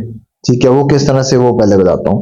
पहले हम ए के कोऑर्डिनेट निकालते हैं, फिर उसको कैसे यूटिलाइज करेंगे कि बी का कोऑर्डिनेट आ जाए वो बताता हूं। देखो सबसे पहले ये मैं पाइथागोरस थ्योरम वाला मिटा रहा हूं, ये जो डिस्टेंस लिखा हुआ है इसको मैं अंदर लिख रहा हूं, ये कितना है 15। ठीक है, अब मुझे ये बताओ ये जो पॉइंट पी है इसको फिलहाल आप ओरिजिन ट्रीट करो कि यहां से निकला है काम, यहां से ओरिजिन, वैसे भी ओरिजिनेट से निकला हुआ कि ओरिजिन यहां से स्टार्ट होता है काम, वहां से निकला है। अगर ये ए तक गया है तो इसका एक्स कंपोनेंट कौन सा है, एक्स कंपोनेंट ये होगा और वाई कंपोनेंट क्या होगा, यहां से ये हमारा क्या हो जाएगा वाई कंपोनेंट। ऐसे ही है, अगर एक्स कंपोनेंट ये होगा, मैं एक्स फाइंड करता हूं फिर इसका वाई फाइंड करता हूं तो मुझे इसके कोऑर्डिनेट पता चल जाएंगे, इसके एक्स ए के। उसी की मदद से अगर आप गौर करो तो ये जो पी ये वाला जो डिस्टेंस है जहां पे मैं अभी लगा रहा हूं स्टार, ये डिस्टेंस और ये दूसरा स्टार लगा रहा हूं, ये डिस्टेंस ये दोनों एक जैसे नहीं है। इसका मतलब है मुझे y कंपोनेंट, तो जो y जो हमारा इसका y कंपोनेंट होगा a का, ये जो y कंपोनेंट होगा वही y कंपोनेंट सेम किसका होगा, b का होगा। मतलब जो हाइट है वो जो आपकी जितनी हाइट पर a है उतना ही b है, b सिर्फ लेफ्ट राइट, b और a सिर्फ लेफ्ट राइट है एक दूसरे के, लेकिन हाइट दोनों की सेम है। तो मुझे y कंपोनेंट वहीं से मिल जाएगा और x कंपोनेंट के लिए मैं दोनों को आपस में सॉल्व करूंगा तो मेरा x कंपोनेंट वहां से निकलेगा। दोनों को आपस में यहाँ पे सबट्रैक्ट करना पड़ता है, वो किस तरह से वो भी फिर बताता हूँ। पहले हम y कंपोनेंट का, पहले हम दोनों कंपोनेंट निकालते हैं किसके, a पॉइंट के। ठीक है, ये मैं सारा इरेज कर रहा हूँ, पहले मैं a के दोनों कंपोनेंट लगाता हूँ। ठीक है, हमारे पास ये डिस्टेंस गिवन है 15 का हमने x कंपोनेंट निकालना होता है। अभी हमने क्या पढ़ा है, अगर मुझे किसी डिस्टेंस का या किसी भी चीज का d गिवन है और d से मैंने निकालना क्या है, उसका x कंपोनेंट निकालना है, तो d ऑफ x डिस्टेंस का, ये नहीं, ये डिस्टेंस किस किस का गिवन है, ये हमारे पास गिवन है डिस्टेंस किस किस के दरमियान, पी ए के दरमियान। पी ए का जो डिस्टेंस है, पी ए का डिस्टेंस, उसका अगर मुझे निकालना है x कंपोनेंट, अगर क्या निकालना है x कंपोनेंट, तो क्या फार्मूला होगा, पी ए डिस्टेंस और x कंपोनेंट के लिए क्या अभी हमने पढ़ा है, साइन ऑफ थीटा। क्या हमने पढ़ा है, x कंपोनेंट के लिए क्या करते हैं, उसका साइन कंपोनेंट लेते हैं, ये साइन थीटा लेते हैं। जिस तरह पिछले क्वेश्चन में भी हमने किया है कि अगर आपने x कंपोनेंट लेना है तो वही चीज आप ले लोगे और उसका x उसके साथ साइन थीटा लिख लोगे, क्या बन जाएगा, पी ए हमारे पास कितना है, पी ए का जो डिस्टेंस है वो किसके इक्वल है, कितना है हमारे पास 15, ये हमारे पास पी ए 15, पी ए मतलब पी से ए तक का डिस्टेंस कितना है 15 into sine of theta. Theta angle हमारे पास क्या आया हुआ है 30 डिग्री, जो कि पी ए के दरमियान बन रहा है, बेरिंग जो बन रहा है वो 30 डिग्री। सिंप्लीफाई करेंगे, साइन 30 होता है 0.5, 15 इंटू ये होता है 0.5, मल्टीप्लाई किया, आपका आंसर आ गया 7.5। 7.5 मेरे पास वैल्यू निकल आई है पी ए एक्स कंपोनेंट की। मतलब पी ए का एक्स कंपोनेंट फिगर में अगर देखा जाए तो ये वैल्यू आ गई पी ए का एक्स कंपोनेंट। पी ए का एक्स कंपोनेंट वैल्यू कितनी आ गई है 7.5। यहां तक क्लियर है। अब पी ए का वाई निकालता हूं। पी ए का ये कौन सा कंपोनेंट है वाई। वाई भी इसी मेथड से निकालूंगा, फॉर्मूला चेंज हो जाएगा, साइन की बजाय कॉस हो जाएगा। So P A Y component will be equals to क्या आ जाएगा पी ए मैग्नीट्यूड, इसका भी मैग्नीट्यूड है फिर cos theta. Cos theta put करूंगा तो पी ए की वैल्यू क्या है 15, पी ए 15 और कॉस ऑफ थीटा, थीटा कितना है जी 30। अब कॉस 30 होता है 0.866, क्या होता है 0.8, इसको मैं रेज कर देता हूँ सही साफ। cos 30 क्या 0.866, तो 15 इंटू 0.866 मल्टीप्लाई किया तो मेरे पास क्या आ गया, हमारे पास आंसर इसका आ गया पी ए वाई कंपोनेंट। क्या आ गया P A Y component is 12.99। ये मेरे पास आ गया है कि इसका वाई कंपोनेंट, और इसका एक्स कंपोनेंट क्या आ गया था जी, ये आ गया था वाई कंपोनेंट में यहाँ फिगर पे लिख दो तो कितना आया 12.99। ठीक है, देखो हमारा मेन टारगेट क्या था, हमारा मेन टारगेट सिर्फ एक था कि मुझे P से B तक का डिस्टेंस चाहिए था और कुछ नहीं चाहिए था। ये A वाली क्यों हमें जरूरत पड़ी, जब जिस तरह मैंने पहले बताया वाई कंपोनेंट जो A का है वही आपका B का भी है। ठीक है, मतलब कि पी ए का जो वाई कंपोनेंट है तो आपका पी बी का, यहां से अगर आप फिगर पे देखो पी बी का जो वाई कंपोनेंट है वो भी सेम वही है, उतनी हाइट है, वो भी कितना होगा 12.99 ही होगा। तो वाई कंपोनेंट यहां से निकलेगा। एक्स से क्या फायदा होगा, देखो मैंने इसलिए फिगर में लेबलिंग की, एक्स से ये फायदा होगा अगर आपके पास ये पी ए ये डिस्टेंस कितना है, ये डिस्टेंस यहां से आता है कितना 7.5 है, इसी को ऊपर ले जाओ तो इसका मतलब है इसके पैरेलल लाइन यहां पे लगा दो, ये कितनी आ गई 7.5 की। अगर ये 7.5 की आई है, इसी के मैं बिल्कुल ऊपर लेके गया हूं, ये 7.5 की आई है। टोटल डिस्टेंस कितना है, टोटल डिस्टेंस यहां से लेकर यहां तक है जी 8 किलोमीटर, और ये कितना है 7.5 किलोमीटर। तो ये पोर्शन इसका मतलब है कितने किलोमीटर का बचेगा 0.5 किलोमीटर। ये हमारा कितना होगा 0.5, क्यों यहां से यहां तक 7.5 है, टोटल 8 है, तो इसका मतलब है इसके बाद जो एक्स्ट्रा पोर्शन है वो 0.5 किलोमीटर है सिर्फ। तो ये मेरे इस कंपोनेंट की भी वैल्यू आ जाएगी 0.5, मतलब कि X component of P B, इसकी भी वैल्यू आ जाएगी।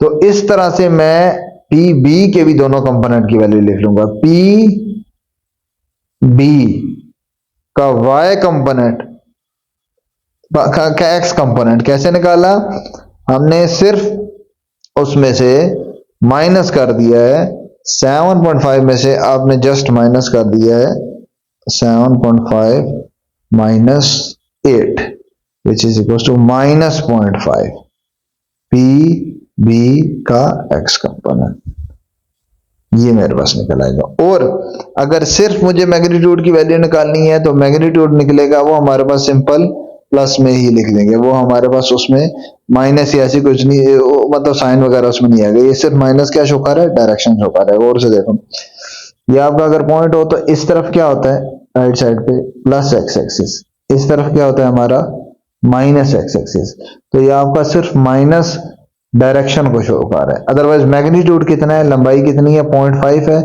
डिस्टेंस कितना है 0.5 किलोमीटर है, ऊपर की तरफ डिस्टेंस कितना है 12.9 किलोमीटर। इसी तरह ये ऊपर की तरफ कितना है 12.9 और राइट साइड पे कितना है 7.5। तो आपका एक्स और वाई ये सिर्फ मैग्नीट्यूड बता रहे हैं। अगर आप मैग्नीट्यूड लोगे तो 0.5 वैल्यू लोगे, और अगर आप उसका कंपोनेंट वैल्यू लोगे फिर आप उसमें नेगेटिव का साइन भी आएगा। इसी तरह पी बी वाई किसके इक्वल है, अभी हमने फिगर में ड्रा किया पी बी वाई का जो मैग्नीट्यूड है, यहाँ पे मैं काम करता हूँ मैग्नीट्यूड ले लेता हूँ, जो सारे मैग्नीट्यूड लिया हूँ इसका भी मैग्नीट्यूड सिर्फ ले लेता हूँ, वो कितना निकलेगा 0.5, इसका मैग्नीट्यूड में तो आंसर 0.5 आएगा, लेकिन उसका मैग्नीट्यूड जब ले लेंगे तो आंसर क्या आ जाएगा पॉजिटिव में 0.5। और पी बी का y कंपोनेंट, पी बी का y कंपोनेंट किसके इक्वल आएगा, उसका magnitude same as P B का पी ए का y कंपोनेंट 12.99। ठीक होगी बात। इसका मतलब है हमारे पास कोऑर्डिनेट्स अगर मैं लिखूंगा तो b के कोऑर्डिनेट क्या होंगे, b के कोऑर्डिनेट हो जाएंगे x और y जो कोऑर्डिनेट होते हैं, b का जो एक x कंपोनेंट जो y कंपोनेंट है, x कंपोनेंट हमारा हो जाएगा -0.5 और y कंपोनेंट हमारा हो जाएगा 12.99। ये वही माइनस है जो कि लेफ्ट साइड को शो कर रहा है, क्या b क्योंकि लेफ्ट साइड पे तो -0.5 और यह मैग्नीट्यूड यहाँ पे नहीं लिखा मैंने, सिर्फ उसके कंपोनेंट्स लिखे। ठीक है, अब ये कंपोनेंट्स हमें चाहिए क्यों थे, ये कंपोनेंट्स हमें इसलिए चाहिए थे क्योंकि हमने क्वेश्चन नंबर बिल्कुल स्टार्ट में ही फार्मूला लिखा था कि हमने ये हमने चीज फाइंड करनी थी, पी बी का मैग्नीट्यूड। तो पी बी का मैग्नीट्यूड निकालना हो तो फार्मूला क्या होगा, किसी का भी मैग्नीट्यूड निकालना हो तो हम क्या करते हैं, जस्ट उसका लिखते हैं formula under root P B का, इसका मैं यूं लिख देता हूं ब्रैकेट हटा के, P B under root P B X component का स्क्वायर और पी बी के वाई कंपोनेंट का स्क्वायर। तो जस्ट आप यहां पे वैल्यू पुट कर दोगे, पी बी का अगर आपने डिस्टेंस निकालना है तो एक्स कंपोनेंट का स्क्वायर और वाई कंपोनेंट का स्क्वायर, वो दोनों हमने निकालनी है। पी बी का एक्स कंपोनेंट क्या निकाला है अभी हमने, पी बी का एक्स कंपोनेंट ये क्वेश्चन नंबर 2 नाम दे दो, ये पी बी का वाई कंपोनेंट इक्वेशन नंबर 3 नाम दे दो। तो put 2 and 3 in 1, put equation 2 and 3 in 1 में पुट करोगे तो P B magnitude will be equals to under root X component square, X component का स्क्वायर मतलब ये फार्मूला ये था ना, एक बार फिर आसानी के लिए लिख देता हूँ, पी बी एक्स कंपोनेंट का स्क्वायर और पी बी वाई का स्क्वायर, दोनों की वैल्यू क्या आ गई 0.5 का स्क्वायर और प्लस 12.99 का स्क्वायर। इसको सिंप्लीफाई करो तो मेरे पास क्या आ जाता है, अंडर रूट 0.25 प्लस 168.74, इसको और सिंप्लीफाई करो, अंडर रूट लो ऐड करोगे तो अंडर रूट 168.99 ऑलमोस्ट 169 है, जो कि ऑलमोस्ट किसके इक्वल आता है, approximately equal to 13। So that distance P to B will be equal to 13 और यूनिट क्या था, किलोमीटर। ठीक होगी बात। नाउ फॉर बेरिंग, जो कि हमने बेरिंग भी फाइंड करनी है, तो bearing will be equals to theta is equals to tan inverse of y component over x component, P B का x कंपोनेंट, दोनों की वैल्यू यहाँ पे पुट कर लेंगे, tan इनवर्स ऑफ y हमारे पास था 12.99 बाय x कंपोनेंट 0.5, इसको डिवाइड किया, क्या बन गया हमारे पास, tan inverse of this will be equals to 87.795 degree. ये आपके पास आ जाएगा रिक्वायर्ड बेरिंग।